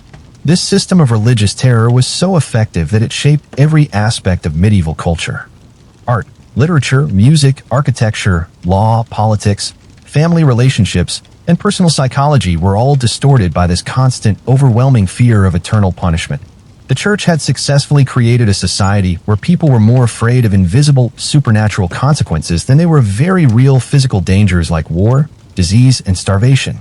But what happened when one medieval king tried to break free from this control reveals something even more shocking about the church's true power. Number 13. No privacy anywhere, living like animals in a pen. Privacy is something we take completely for granted today. But in the Middle Ages, the concept simply didn't exist. And I don't just mean that people had less privacy than we do. I mean that the entire notion of personal space, private thoughts, or individual autonomy was as foreign to medieval people as flying cars are to us today. In medieval homes, entire extended families, sometimes 15 to 20 people, including grandparents, parents, children, aunts, uncles, and cousins, all lived in a single room. This wasn't just about poverty, although most people were desperately poor. Even relatively wealthy families lived this way because the concept of individual bedrooms or private spaces was considered wasteful, suspicious, and potentially dangerous. Everyone slept in the same bed or on the same floor, which meant that children were exposed to adult activities from birth. Sexual intercourse, violent arguments, domestic abuse, illness, death, and childbirth all happened in full view of everyone else in the household. Children grew up witnessing things that would traumatize modern adults, and this was considered completely normal. But the lack of privacy extended far beyond sleeping arrangements. Medieval people had no concept of private bathrooms or personal hygiene spaces. When nature called, people would relieve themselves in whatever container was available, often in full view of their entire family. Chamber pots were shared by everyone in the household, and emptying them was a daily chore that usually fell to the youngest children. Bathing was an extremely rare activity that typically happened only a few times per year, and when it did occur, it was a communal event. Entire families would use the same bathwater, usually starting with the father and working down through the family hierarchy. By the time the youngest children got their turn, they were essentially bathing in filthy soup made from everyone else's dirt and bodily fluids. The lack of privacy also meant that mental illness, physical disabilities, and personal struggles were impossible to hide. If someone in your family had a mental breakdown, became violent, or developed a serious illness, the entire community would know within hours. There was no way to protect vulnerable family members from public humiliation or persecution. Medieval houses were built with communal living in mind, which meant paper-thin walls, no insulation, and construction methods that made every sound audible throughout the entire structure. Arguments, intimate conversations, bodily functions, and private moments were impossible to keep private. Everyone knew everyone else's business, and this information was freely shared throughout the community. But privacy wasn't just about physical space. It was also about information and personal autonomy. In medieval society, every aspect of your life was subject to community scrutiny and control. Your choice of marriage partner, career, religious beliefs, political opinions, and even personal appearance were all determined by community consensus rather than individual preference. The medieval legal system reinforced this complete lack of privacy through institutions like hue and cry, which required every member of a community to participate in law enforcement. If a crime was committed, everyone was legally obligated to drop whatever they were doing and join the pursuit of the criminal. This meant that any unusual or suspicious behavior would immediately become the subject of intense community scrutiny. Villages and towns were organized around the principle of collective responsibility, which meant that if one person committed a crime or violated social norms, their entire family and sometimes their entire neighborhood could be punished. This created an environment where people constantly monitored each other's behavior and reported any deviations from accepted standards. Here's a story that really illustrates how complete this lack of privacy was. In 1298, in a small village in what is now Germany, a woman named Bertha was accused of witchcraft because her neighbors noticed she had been going to the forest alone regularly. When the authorities investigated, they discovered she had been secretly caring for her mentally disabled brother, hiding him in a cave because she was ashamed of his condition. Instead of being praised for her compassion, both Bertha and her brother were executed, she for practicing witchcraft, because caring for someone in secret must involve evil magic, and he for being possessed by demons. The concept of personal secrets was not just difficult, it was actively discouraged and often criminalized. The church taught that keeping secrets from community leaders was a form of pride and rebellion that could lead to damnation. People were expected to confess not just their own sins, but also any suspicious behavior they observe in others. Medieval guilds, which controlled most professions, required members to live and work in close proximity to their colleagues. Craftsmen, merchants, and other professionals were expected to know intimate details about their co-workers' personal lives, financial situations, and family relationships. Professional success depended on community approval, which meant that maintaining any kind of privacy could destroy your career and economic prospects. Even death provided no escape from the lack of privacy. Medieval burial practices involved communal graves where bodies were stacked on top of each other, without individual markers or identification. The wealthy might be able to afford slightly more elaborate burial arrangements, but even they were typically interred in family crypts where their remains would be mixed with those of their relatives. Think of medieval privacy like this. Imagine living your entire life in a glass house where every wall is transparent, every conversation is broadcast to the neighborhood, and every thought you think is written on your forehead for everyone to read. That's what medieval people experienced, except it was even worse because at least in a glass house, you know who was watching you. The psychological impact of this complete lack of privacy was devastating. Medieval people never developed the kind of individual identity and self-awareness that we consider basic human characteristics.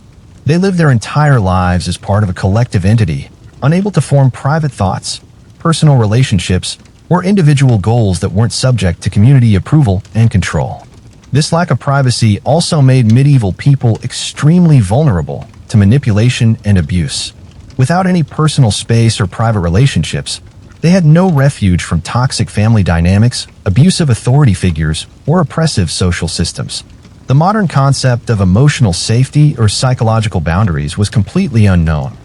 But there was one group of medieval people who managed to create a form of privacy that was so radical it threatened the entire social order. Number 14. Rotten food and weird meals. Eating poison to survive. If you think you've eaten some questionable food in your life, wait until you hear about the medieval diet. What people ate in the Middle Ages wasn't just unappetizing, it was actively dangerous, often poisonous, and sometimes literally deadly. But they had no choice because the alternative to eating rotten food was starving to death. Let's start with the most basic staple of medieval diet: bread. Medieval bread wasn't the fluffy, clean product we know today. It was made from whatever grain was available, which often included rye infected with ergot fungus. Ergot poisoning caused hallucinations, seizures, gangrene, and death. Entire communities would experience mass psychosis from eating contaminated bread, leading to events that medieval people attributed to demonic possession or divine punishment. But even good medieval bread was barely edible by modern standards. It was dense, heavy, and often contained sawdust, sand, chalk, and other fillers to make the grain supplies last longer. Bakers regularly added these substances to increase their profits, and customers had no way to detect the contamination until they started experiencing digestive problems or worse. The medieval brewing process was equally horrifying. Beer was the primary beverage for people of all ages, including small children, because water was too dangerous to drink. But medieval beer wasn't the carefully regulated product we know today. It was often contaminated with bacteria, mold, and various toxic substances that made people sick or kill them outright. Medieval brewers had no understanding of sanitation or quality control. They reused fermentation containers that were never properly cleaned, often brewing beer in the same vessels they used for other purposes like storing animal feed or human waste. The result was a beverage that was marginally safer than water, but still capable of causing serious illness or death. Meat was another constant source of danger in the medieval diet. Without refrigeration or proper preservation techniques, meat spoiled quickly and was often consumed in various stages of decay. Medieval people learned to mask the taste and smell of rotten meat with heavy spices, but the spices did nothing to neutralize the bacteria and toxins that caused food poisoning. Medieval butchering practices were primitive and unsanitary. Animals were slaughtered in public spaces where their blood and waste contaminated the meat and surrounding area. There were no health inspections, quality controls, or safety regulations. Meat was considered safe to eat as long as it didn't actively crawl away on its own, and even that standard was flexible during times of severe hunger. Fish was particularly dangerous because medieval people had no way to keep it fresh during transport from coastal areas to inland communities. By the time fish reached most consumers, it had been decomposing for days or weeks. The Catholic Church's requirement to eat fish on Fridays and during Lent meant that people were regularly forced to consume seafood that was actively poisonous. Here's where I need to be honest with you. When I was researching medieval diet practices, I found a cookbook from the 14th century that included recipes for preparing meat that had gone off. Not just slightly spoiled, but meat that was so rotten it was green and covered in maggots. The cookbook matter-of-factly explained how to boil the maggots out and use extra spices to hide the smell of decay. Reading that recipe made me realize how desperate medieval people were just to get enough calories to survive another day. Vegetables and fruits were contaminated by medieval farming practices that involved using human and animal waste as fertilizer, without any composting or safety measures. Fresh produce was covered in disease-causing bacteria and parasites that caused dysentery, cholera, and other fatal illnesses. Medieval people often cooked vegetables until they were completely destroyed in an attempt to make them safe, but this eliminated most of their nutritional value. The medieval spice trade, which we often romanticize today, was actually a desperate attempt to make poisonous food edible. Spices were incredibly expensive because they were the only way to mask the taste and smell of rotten food enough to get it down without vomiting. But spices were also frequently adulterated with toxic substances, colored with dangerous dyes, and contaminated during transport. Medieval cooking methods made food safety problems even worse. Most people cooked over open fires using pots and utensils that were never properly cleaned. Cross-contamination was inevitable, and the same cooking vessels were used for everything from preparing food to storing waste. The concept of separating raw and cooked foods, or maintaining clean cooking surfaces, was completely unknown. Food storage in medieval times was a nightmare of contamination and decay. Without proper containers, refrigeration, or preservation methods, food spoiled quickly and was often consumed well past the point of safety. Medieval people stored grain in the same spaces where they kept livestock, meaning that their food supply was constantly contaminated with animal waste and urine. The medieval understanding of nutrition was based on ancient theories that had no basis in reality. People believed that certain foods were hot or cold, and that balancing these properties was more important than actual nutritional content or food safety. This led to dietary practices that were not just ineffective, but actively harmful to human health. Hunger was so constant in medieval times that people regularly ate things that weren't really food at all. Tree bark, grass, leaves, insects, and even clay were consumed during times of famine. These substances provided no nutrition and often caused serious digestive problems, but starving people had no other options. Here's a specific example that shows how desperate things got. During a famine in 1315 in northern France, people began eating leather goods, shoes, belts, horse harnesses, anything made from animal hide. But even that wasn't the worst of it. Archaeological evidence shows that some communities resorted to cannibalism, not in isolated incidents, but as an organized practice to survive. Mass graves from this period show clear evidence of human bones that had been systematically butchered and cooked. The most horrifying aspect of medieval food was that people knew it was dangerous, but they had no alternatives. Medieval medical texts describe symptoms of food poisoning, ergot poisoning, and other diet-related illnesses, but they attributed these problems to supernatural causes rather than food quality. People accepted that eating was dangerous and that many of their family members and neighbors would die from food-related causes. Think of the medieval diet like playing Russian roulette at every meal, except instead of 1 bullet in 6 chambers, it was more like 5 bullets in 6 chambers. Every time you put food in your mouth, you were risking serious illness or death.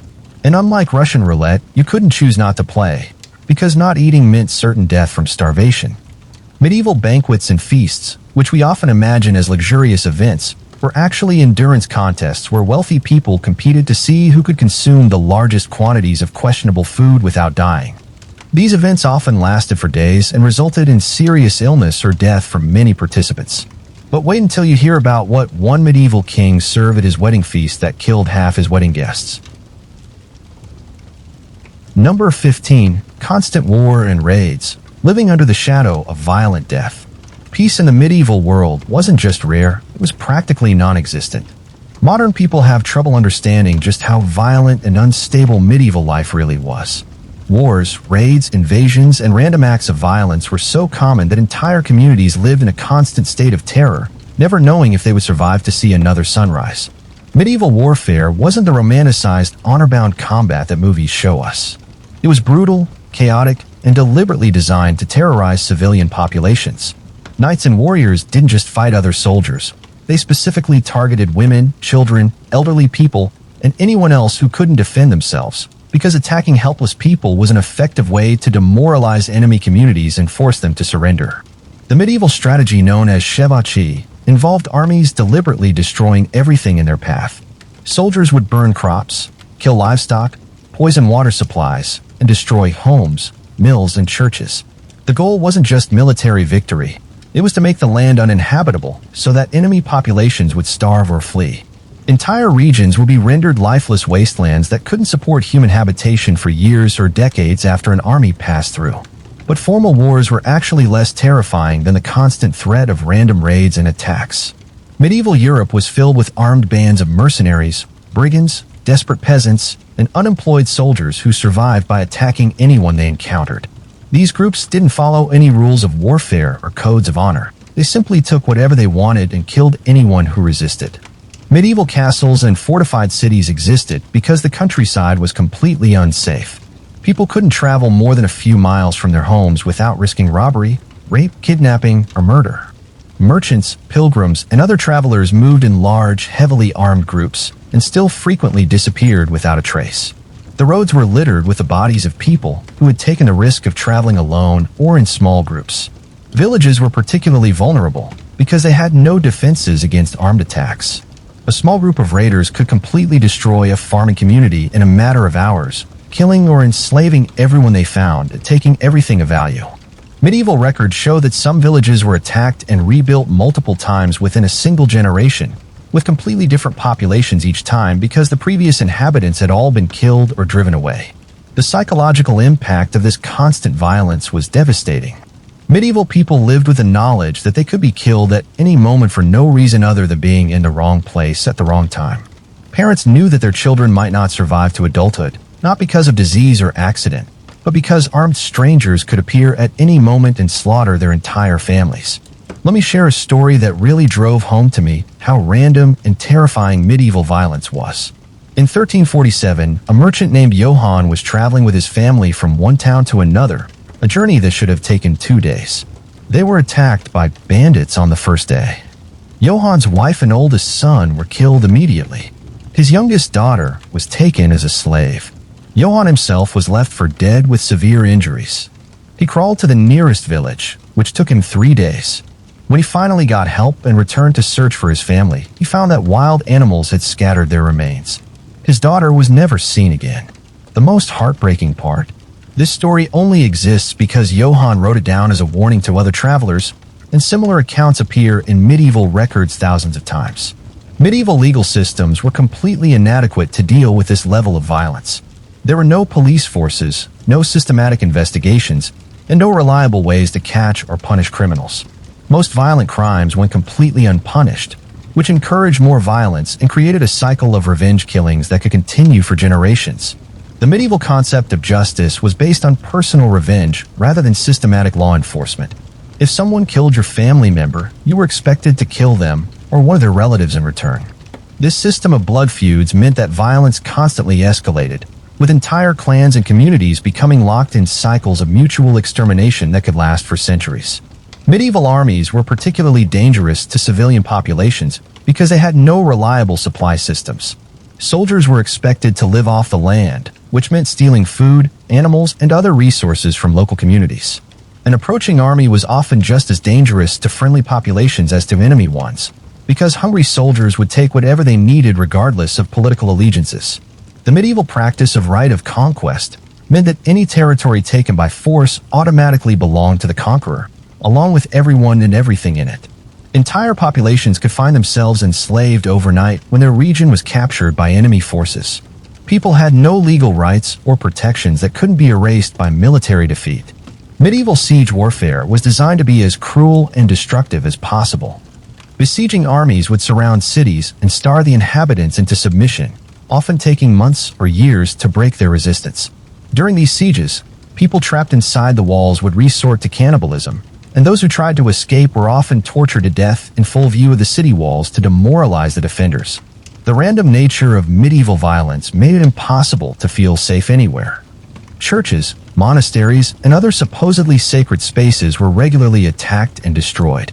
Even claiming sanctuary in religious buildings provided no real protection, because raiders and soldiers frequently ignored religious laws and killed people wherever they found them.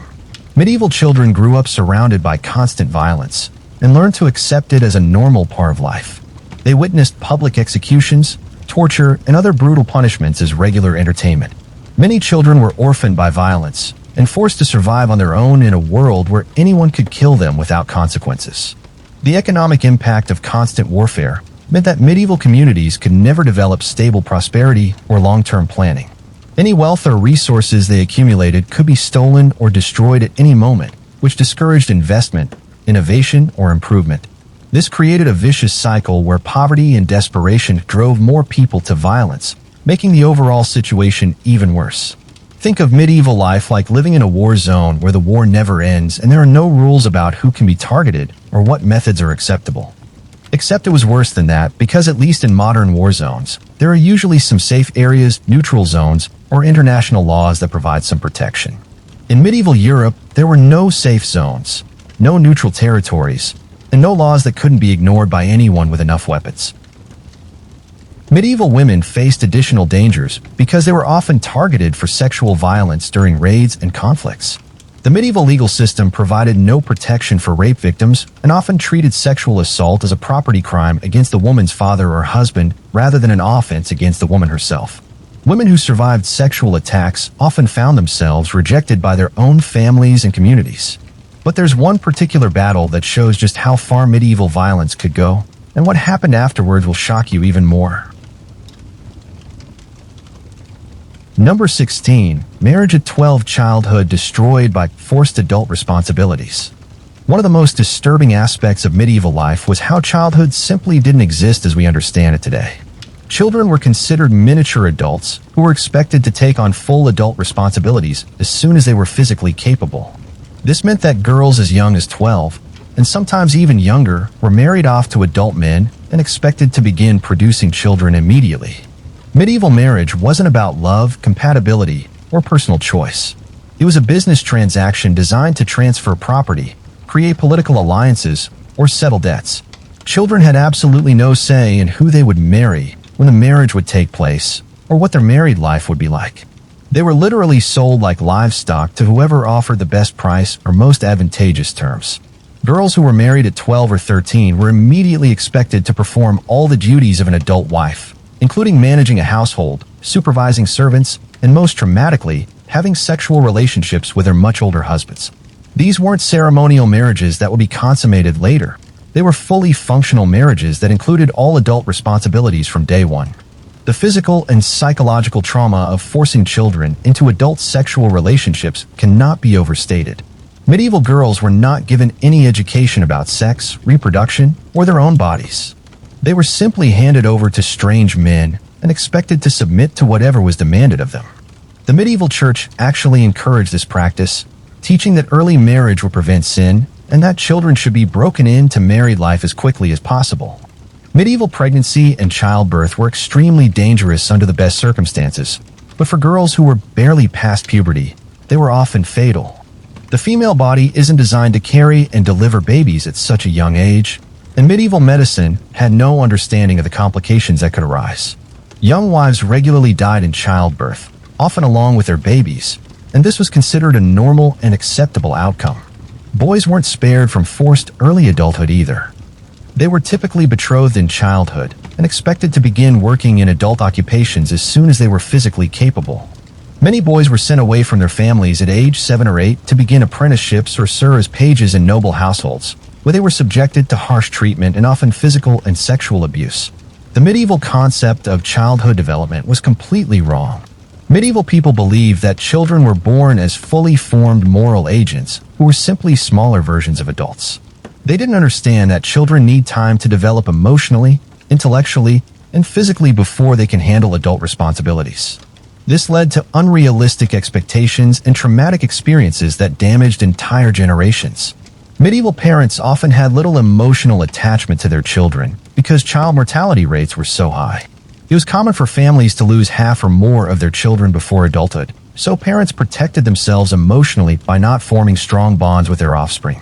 Children were seen as economic assets or burdens rather than beloved family members who deserved protection and nurturing. Here's a story that really illustrates the horror of medieval childhood marriage. In 1385, Margaret de Clare was married at age 11 to a 30-year-old knight named Sir Edmund. On their wedding night, she was so terrified that she hid under the bed and refused to come out. Her new husband dragged her out by her hair and raped her while the wedding guests listened from the next room and laughed at her screams. When Margaret became pregnant at age 12 and died in childbirth, her husband immediately arranged to marry her 9-year-old sister to keep the family property. This wasn't considered unusual or cruel. It was just normal medieval life. When I first read medieval marriage contracts from this period, I had to stop several times because I felt physically sick. These documents describe children, and I mean actual children, some as young as 8 years old, being bought and sold with the same language used for livestock. The contracts specify the child's breeding potential, their expected lifespan, and even clauses about what happens if the child dies before producing heirs. The medieval education system, as we discussed earlier, was designed to break children's spirits and force them into absolute obedience. But even outside of formal education, children were subjected to harsh treatment that would be considered severe abuse today. Physical punishment was not just accepted but required, and children who showed any signs of independence or creativity were beaten until they conformed to adult expectations. Medieval child labor was universally exploitative and dangerous. Children as young as 5 or 6 were expected to work long hours in fields, workshops, or households, often performing tasks that were physically harmful or psychologically damaging. Child workers had no legal protections and were frequently injured, maimed, or killed in workplace accidents that could have been prevented with proper safety measures. The medieval legal system treated children as property rather than individuals with rights or needs. Parents could sell their children into servitude, arrange marriages without the child's consent, or even kill their children without facing serious legal consequences. Children who ran away from abusive situations were considered criminals and could be severely punished for the crime of trying to protect themselves. Medieval children who survived to adulthood often carried severe psychological trauma that affected their ability to form healthy relationships or make good decisions. They had been systematically taught that their own needs and desires were irrelevant, that authority figures had unlimited power over them, and that resistance or independent thought was dangerous. This created a cycle where traumatized adults continued to abuse the next generation of children. The medieval practice of sending noble children away to be raised in other households meant that even wealthy children rarely experienced stable, loving family relationships. They were treated as political pawns who existed to serve the interests of their family's social and economic ambitions. These children grew up without strong emotional bonds to anyone and often developed into adults who were incapable of genuine empathy or compassion. Medieval childhood games and entertainment were often violent and cruel, designed to prepare children for the harsh realities of adult life. Children played games that involved mock torture, execution, and warfare, and they were encouraged to be cruel to animals and smaller children as preparation for their future roles as adults in a violent society. The medieval church's attitude toward children was particularly harmful because it combined physical abuse with psychological manipulation. Children were taught that they were born sinful and evil, that their natural impulses were wicked, and that only through severe punishment and total submission could they hope to avoid eternal damnation. This created a foundation of self-hatred and fear that affected every aspect of their development. Think of medieval childhood like being thrown into the deep end of a pool filled with sharks while wearing concrete shoes. Except in this case, the people throwing you in are your own parents, and they genuinely believe they're doing what's best for you because that's what was done to them. Medieval medical understanding of child development was so primitive that many practices that we now know are harmful were considered beneficial. Children were given alcohol regularly, exposed to dangerous substances, and subjected to medical treatments that often did more harm than good. Parents had no reliable information about how to keep their children healthy or safe, so they often inadvertently caused serious harm while trying to help. But there's one medieval practice involving children that was so shocking, it was actually banned by the Pope himself, though not for the reasons you might think. Number 17. Night was truly dark, living in absolute terror of the unknown. Modern people have no concept of what true darkness really means. We live in a world of streetlights, indoor lighting, flashlights, and electronic devices that provide illumination at the touch of a button. But in the medieval world, when the sun went down, people were plunged into a darkness so complete and terrifying that it shaped every aspect of their psychology and behavior. Medieval nights weren't just dark, they were pitch black. Without any form of artificial lighting beyond occasional candles or oil lamps that most people couldn't afford, the world became completely invisible after sunset. On cloudy nights, or during the new moon, the darkness was so absolute that people couldn't see their own hands in front of their faces.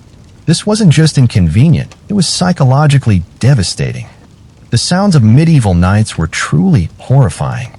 Without the constant background noise of modern civilization, every sound became amplified and threatening. People would lie awake listening to wolves howling, wild boars crashing through underbrush, unknown animals fighting and screaming in the distance, and human voices calling out in the darkness for reasons they couldn't understand. Medieval forests came right up to the edges of villages and towns, which meant that dangerous wild animals were always just steps away from human habitation. Bears, wolves, wild cats, and other predators would regularly enter settlements looking for food, and in the complete darkness, people had no way to see them coming or defend against them effectively. But the real predators that people feared in the medieval night were human. Bandits, raiders, murderers, and other criminals used the cover of darkness to attack helpless victims. Medieval law enforcement essentially shut down after dark because there was no way to patrol or investigate crimes that occurred in complete darkness. This meant that nighttime was open season for anyone who wanted to commit violence against their neighbors. Medieval people developed elaborate rituals and superstitions around nightfall because they were so terrified of what might happen in the darkness. They would barricade their doors and windows, gather together in the center of their homes, and often stay awake all night listening for sounds of danger. Sleep became a luxury that many people couldn't afford because closing their eyes in the darkness felt like inviting death. The psychological impact of spending half of every day in terrifying darkness cannot be overstated. Medieval people lived in constant fear that shaped every aspect of their personalities and worldviews. They became hypervigilant, paranoid, and deeply suspicious of anything they couldn't see or understand. The darkness bred a kind of madness that infected entire populations. Here's something that really hit me personally when I was researching this topic. I tried to recreate medieval darkness conditions by spending a night in a remote forest with no artificial light sources.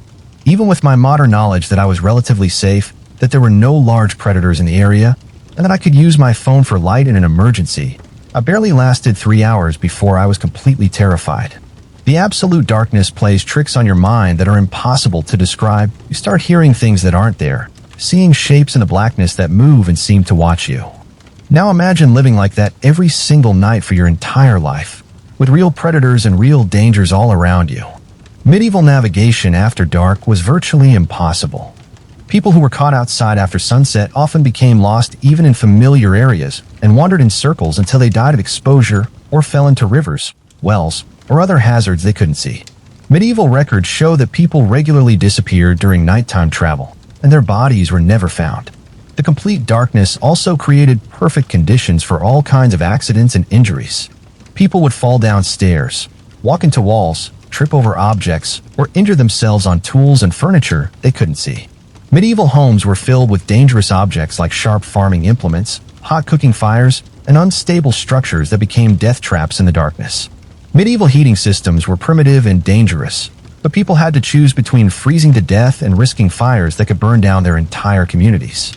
Many medieval towns were completely destroyed by fires that started from people trying to stay warm or provide light during the long, cold nights.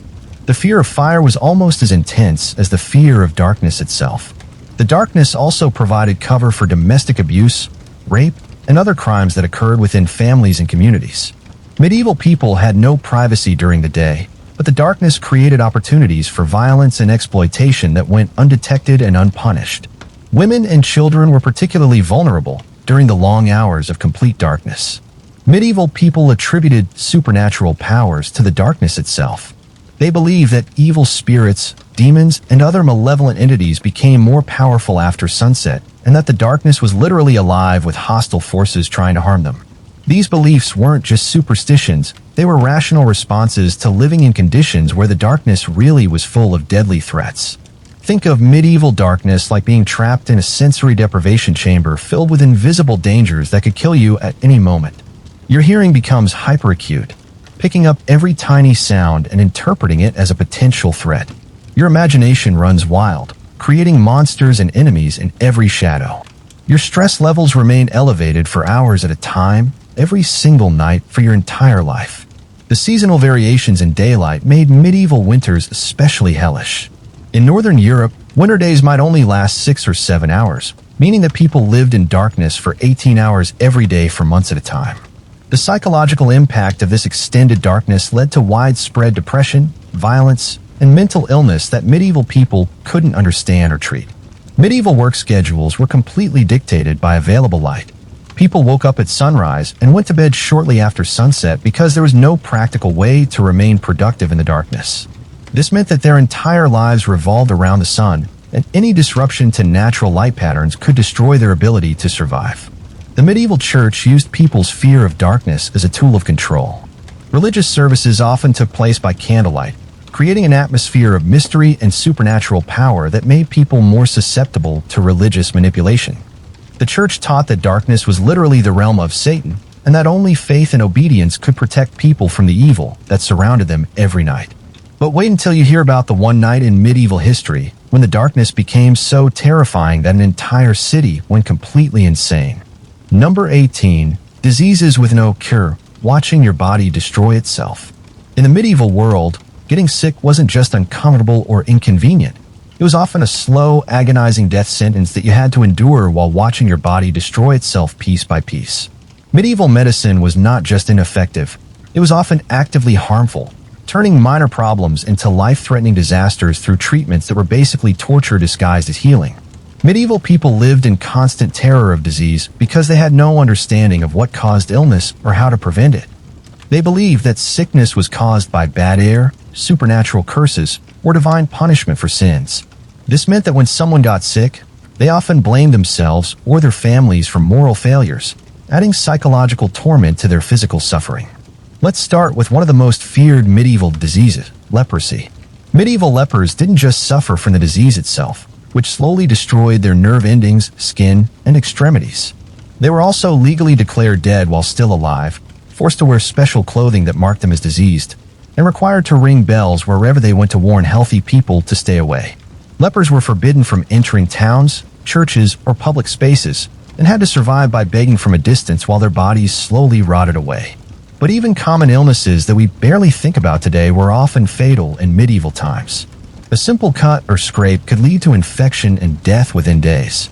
Medieval people had no concept of sterilization or antiseptics, so wounds were often treated with dirty cloth, animal feces, or other substances that made infections worse. Gangrene was extremely common, and the only treatment was amputation with non-sterilized tools that often led to more infection. Medieval dental care was a special kind of nightmare.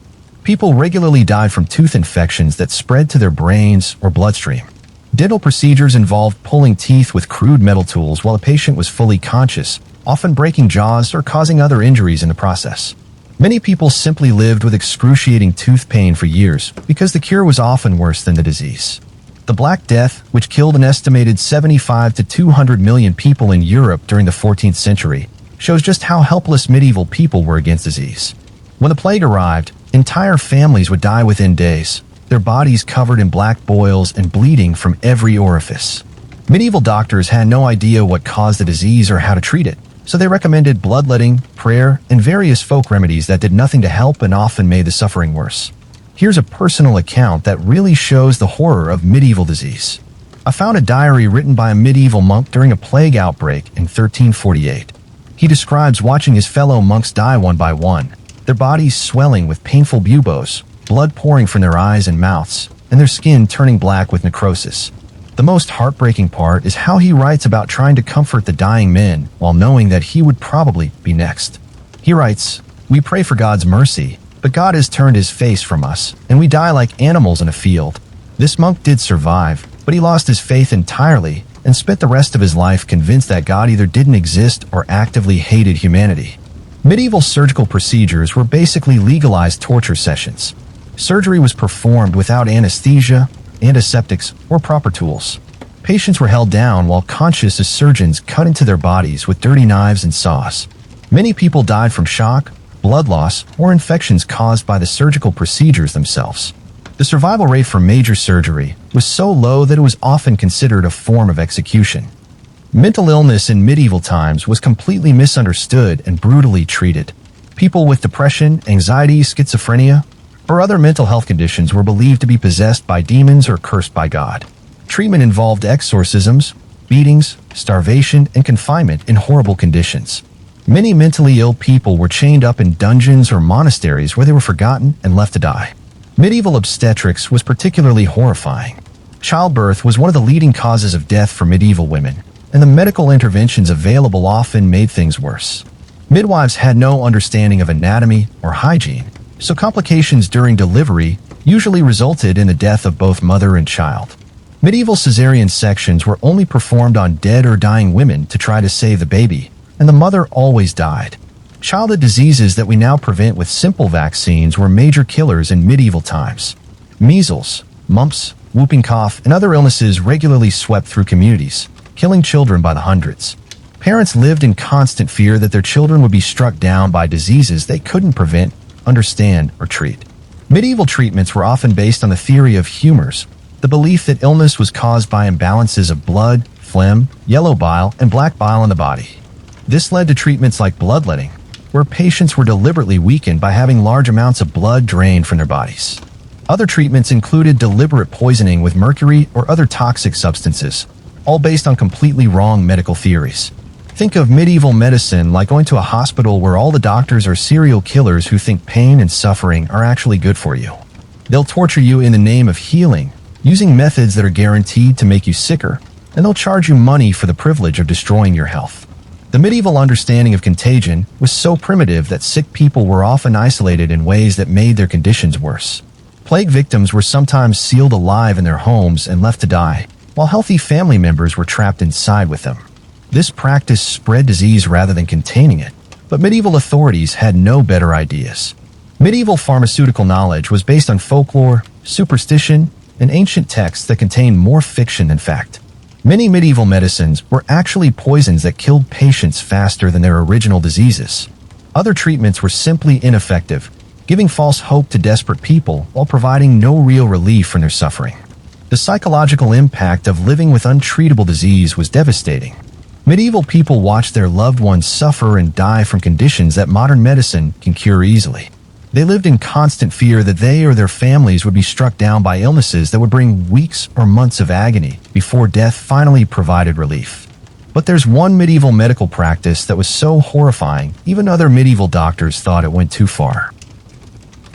Number 19. The smell of medieval cities, breathing poison every day. If you could travel back in time to visit a medieval city, the first thing that would hit you wouldn't be the sights or sounds, it would be the smell. And I don't mean just an unpleasant odor. I mean a stench so overwhelming, so nauseating, and so toxic that it would literally knock you to your knees and make you vomit uncontrollably within seconds of breathing it. Medieval cities were essentially open sewers where human and animal waste, rotting food, dead bodies, industrial chemicals, and every other form of filth you can imagine were mixed together into a toxic soup that people had to live in every single day. The smell wasn't just disgusting, it was actively dangerous to breathe, carrying diseases and poisons that killed people slowly through constant exposure. Let's start with human waste, which was the foundation of medieval city stench. Medieval people had no understanding of sanitation or waste management. They simply threw their urine and feces out their windows into the streets below, where it mixed with rainwater to create rivers of liquid sewage that flowed through the city. People walking through the streets had to wade through this filth, and it splashed up onto their clothes and bodies with every step. The medieval practice of emptying chamber pots from windows was so common that people would shout, "Gardes low," watch out for the water, before dumping waste into the streets. But this warning system didn't prevent people from being regularly splashed with human excrement as they walked through cities. Many people developed serious infections from coming into contact with waste-contaminated water and mud. But human waste was just the beginning.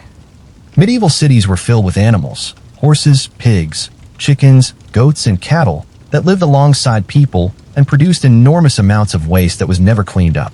The streets were literally carpeted with animal feces that mixed with human waste to create an even more toxic environment. Medieval butchering practices added another layer of horror to city smells.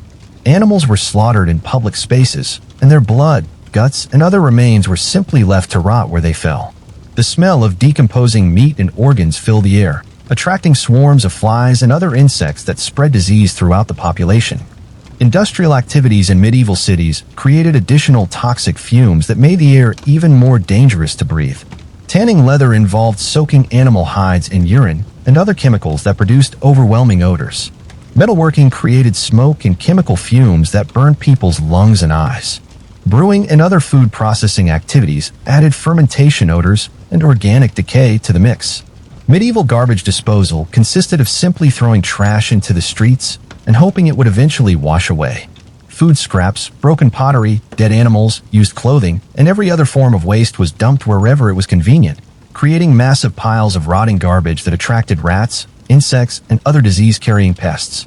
Here's something that really illustrates how bad medieval city smells were. In 1357, the City Council of Paris passed laws requiring people to clean the waste from in front of their houses at least once a week. But even this minimal effort was so difficult that most people simply ignore the law. The city was forced to hire professional waste removers, but there were so few of them and so much waste that they could barely make a dent in the problem. When I was researching this topic, I found a letter from a medieval merchant who described visiting London for the first time. He wrote that the smell was so intense that his horse refused to enter the city, and he had to dismount and cover his mouth and nose with cloth just to walk through the streets. He mentioned that many visitors to the city became seriously ill just from breathing the air for a few hours. Medieval water sources were completely contaminated by all this waste and filth. Wells, rivers, and other water supplies were essentially liquid sewage that carried every disease you can imagine. People had no choice but to drink this contaminated water, which caused constant outbreaks of cholera, dysentery, and other waterborne illnesses that killed thousands of people every year. The medieval understanding of disease transmission was so primitive that people actually thought bad smells could cause illness directly. They believed in miasma theory, the idea that diseases were spread by evil-smelling air. While this was completely wrong scientifically, it was actually closer to the truth than they realized, because the sources of bad smells were often the same sources of disease-causing bacteria and parasites. Medieval attempts to improve city smells were usually ineffective or counterproductive. People would burn herbs, incense, or other aromatic substances to mask odors, but this just added smoke and chemical fumes to the already toxic air. Some cities tried to divert waste into rivers or other water sources, but this just moved the problem downstream and contaminated even more areas. The psychological impact of living with constant, overwhelming stench cannot be overstated. Medieval people developed chronic respiratory problems, headaches, and other health issues from breathing toxic air every day. Many people became desensitized to the smell, but this didn't protect them from the health effects of constant exposure to dangerous chemicals and biological contaminants. Think of medieval city air like being trapped in a gas chamber filled with a mixture of sewage, rotting meat, industrial chemicals, and smoke. Except you can never escape, and you have to breathe this poison every moment of every day for your entire life. And everyone around you is breathing the same poison, so it's just accepted as normal. Medieval housing made the smell problems even worse because buildings were constructed with no understanding of ventilation or air quality. Windows were small and often kept closed to keep out bad weather, which meant that indoor air became stagnant and even more toxic than outdoor air. People lived in spaces that were essentially sealed containers filled with human waste, cooking smoke, and other harmful fumes. The medieval leather and textile industries created particularly horrible smells that dominated entire districts of cities. Tanning leather involved soaking hides in human urine, animal brains, and other putrefying organic matter for weeks or months. The smell from these operations was so intense that it could be detected for miles downwind, and people working in these industries often died young from respiratory problems caused by constant exposure to toxic fumes. Medieval food preservation techniques also contributed to city odors. Without refrigeration, most food spoiled quickly and was often consumed in various stages of decay. The smell of rotting fish, meat, and vegetables filled market areas and food storage facilities, creating additional layers of stench that permeated entire neighborhoods. But there's one medieval city whose smell was so bad that it actually changed the course of political history. Number 20. Death was always close, living with constant loss. The final and perhaps most devastating truth about medieval life is how close death always was. Modern people are shielded from death in ways that medieval people couldn't even imagine. We have hospitals where sick people are treated out of sight, funeral homes that handle bodies professionally, and medical systems that can often prevent or delay death for years or decades. But in medieval times, death wasn't just common, it was an ever-present reality that shaped every moment of every day. The average lifespan in medieval Europe was somewhere between 25 and 35 years, but these numbers don't tell the full story of how brutal and unpredictable death was. Medieval people didn't just die young. They died suddenly, violently, and often in ways that modern people would consider absolutely horrific. Child mortality rates were so high that parents expected to lose most of their children before adulthood. It was common for families to have 8 or 10 children and consider themselves fortunate if 2 or 3 survived to become adults. Medieval parents lived with the constant knowledge that the children they loved could be dead within hours from diseases, accidents, or violence that they had no power to prevent. Medieval women faced death every time they became pregnant. Childbirth was one of the leading causes of death for women of reproductive age, and there were no effective medical interventions to help with complications during labor and delivery. Many women died in agony during extended labors that lasted for days, while their families watched helplessly and waited to see if both mother and child would survive. The constant presence of death created a medieval mentality that modern people find difficult to understand. Medieval people lived with a kind of fatalistic acceptance that everyone they loved would probably die horribly, and that their own death could come at any moment.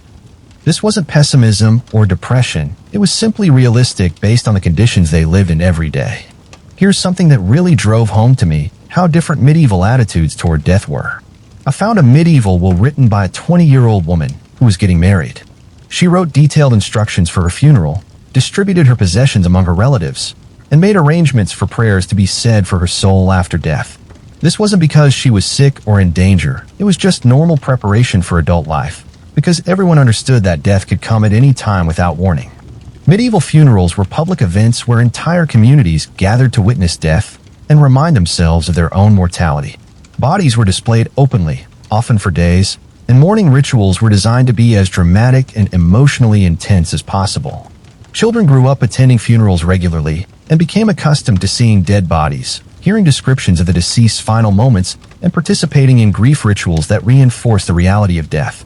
The medieval church used people's fear of death as a tool of psychological control, teaching that the moment of death was a spiritual battleground where demons would try to drag souls to hell.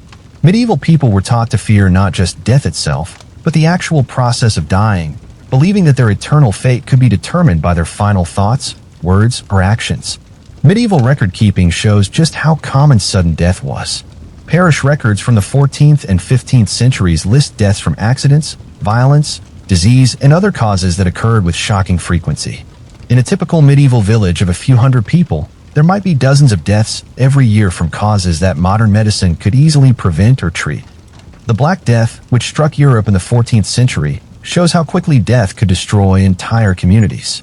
In some areas, 60 to 90% of the population died within months. Survivors often found themselves completely alone in the world, with their entire families, friends, and communities wiped out. Many people went insane from grief and isolation, and some communities never recovered from the population loss. Medieval warfare created additional opportunities for sudden, violent death. Armies would sweep through regions, killing everyone they encountered regardless of age, gender, or military status. Entire families could be murdered in their homes without warning, and survivors often found their communities completely destroyed with no one left alive to help them rebuild. Think of medieval life like walking across a minefield while blindfolded. Every step could be your last, and there's no way to see the dangers coming or avoid them effectively. You just have to keep moving forward, knowing that you're probably going to die horribly, and hoping that when it happens, it will be quick rather than slow and agonizing. Medieval people developed elaborate rituals and beliefs around death because they encounter it so frequently. They believed that the dead could influence the living, that proper burial rituals were essential for the soul's salvation, and that failing to honor the dead properly could bring supernatural punishment to the entire community. The constant presence of death also created a medieval obsession with the afterlife that dominated art, literature, and religious practice. Medieval people spent enormous amounts of time and resources preparing for death and trying to ensure that their souls would be saved after death. This focus on the afterlife often came at the expense of improving conditions for the living. Medieval medical understanding of death was so primitive that people were sometimes buried alive when they appeared to be dead but were actually just unconscious or in a coma. There are documented cases of people being buried and then found to have clawed at their coffin lids trying to escape, showing that they had regained consciousness underground and died a horrible death from suffocation. The randomness of medieval death made it impossible to feel secure or plan for the future. A healthy person could be dead within hours from sudden illness, accident, or violence. This uncertainty created a culture where people lived day to day, unable to make long-term plans or investments because there was no guarantee they would live to see them through. Here's a specific example that shows how accepting medieval people had to be about death. In 1315, during a famine in northern France, a father wrote in his diary about deciding which of his children to feed when there wasn't enough food for everyone. He chose to let his youngest son starve to death so that his older children might survive. He wrote about this decision matter-of-factly, without expressing guilt or trauma, because making these kinds of horrible choices was just part of medieval life. Medieval grief rituals were intense and public, because communities understood that everyone would experience devastating loss multiple times throughout their lives. Professional mourners were hired to wail and cry at funerals, and mourning periods could last for months or years. These rituals served not just to honor the dead, but to help survivors process trauma that would otherwise be overwhelming. But there's one medieval death ritual that was so extreme, the church eventually had to ban it because it was driving entire communities insane. Now, after walking through these 10 terrifying truths about medieval life, I want you to take a moment and really think about what we've discovered together. Every single aspect of daily existence in the Middle Ages was designed to break the human spirit. From the moment children were born, they were subjected to violence, terror, and suffering that continued until their early, often brutal deaths. But here's the key insight that changed everything for me during my research. Medieval people weren't just surviving despite these horrible conditions. They were being systematically conditioned to accept suffering as normal, natural, and even necessary. The combination of brutal education, religious terror, complete lack of privacy, poisonous food, constant violence, destroyed childhoods, terrifying darkness, deadly diseases, toxic environments, and ever-present death created a population that had been psychologically broken to the point where they couldn't even imagine that life could be different. This wasn't accidental.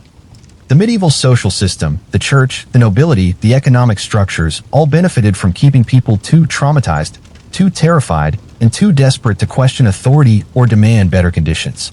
A population that has been systematically abused from birth is a population that will accept any amount of suffering as long as their rulers promise them relief in the afterlife. The most shocking realization is that many of the systems that caused the suffering were deliberately designed by people who understood exactly what they were doing. Medieval rulers, church authorities, and other elites created and maintained these brutal conditions because they knew that broken, terrified people are easy to control. So there you have it, 10 terrifying truths about life in the Middle Ages that reveal just how different our world is from the nightmare our ancestors endured. We've seen how education was systematic torture that destroyed children's spirits. How religious control created psychological prisons that trapped entire populations in fear. How the complete lack of privacy eliminated individual identity and autonomy. How food was literally poisonous and eating was a daily gamble with death. We've explored how constant violence made every moment dangerous and unpredictable. How childhood was destroyed by forced adult responsibilities that traumatized entire generations. How absolute darkness created psychological terror that lasted for half of every day. How diseases with no cures turned minor problems into death sentences. How toxic city environments poisoned people slowly through their own breath. And finally, how death was so constant and present that it shaped every aspect of medieval psychology and culture. The medieval period wasn't just a time of hardship or primitive conditions. It was a systematic nightmare that lasted for centuries and affected every human being who lived through it. Understanding this darkness helps us appreciate not just our modern conveniences, but the basic human dignity and individual rights that we take for granted every day. When you complain about slow internet, bad weather, or minor inconveniences, remember that you live in a world where children aren't beaten unconscious for learning, where you can think private thoughts without fear of eternal torture, where your food won't kill you, and where a small cut won't lead to your death. You live in literally the best time in all of human history, and now you understand just how dark things used to be. Hit subscribe to see how other historical periods were just as terrifying as medieval times.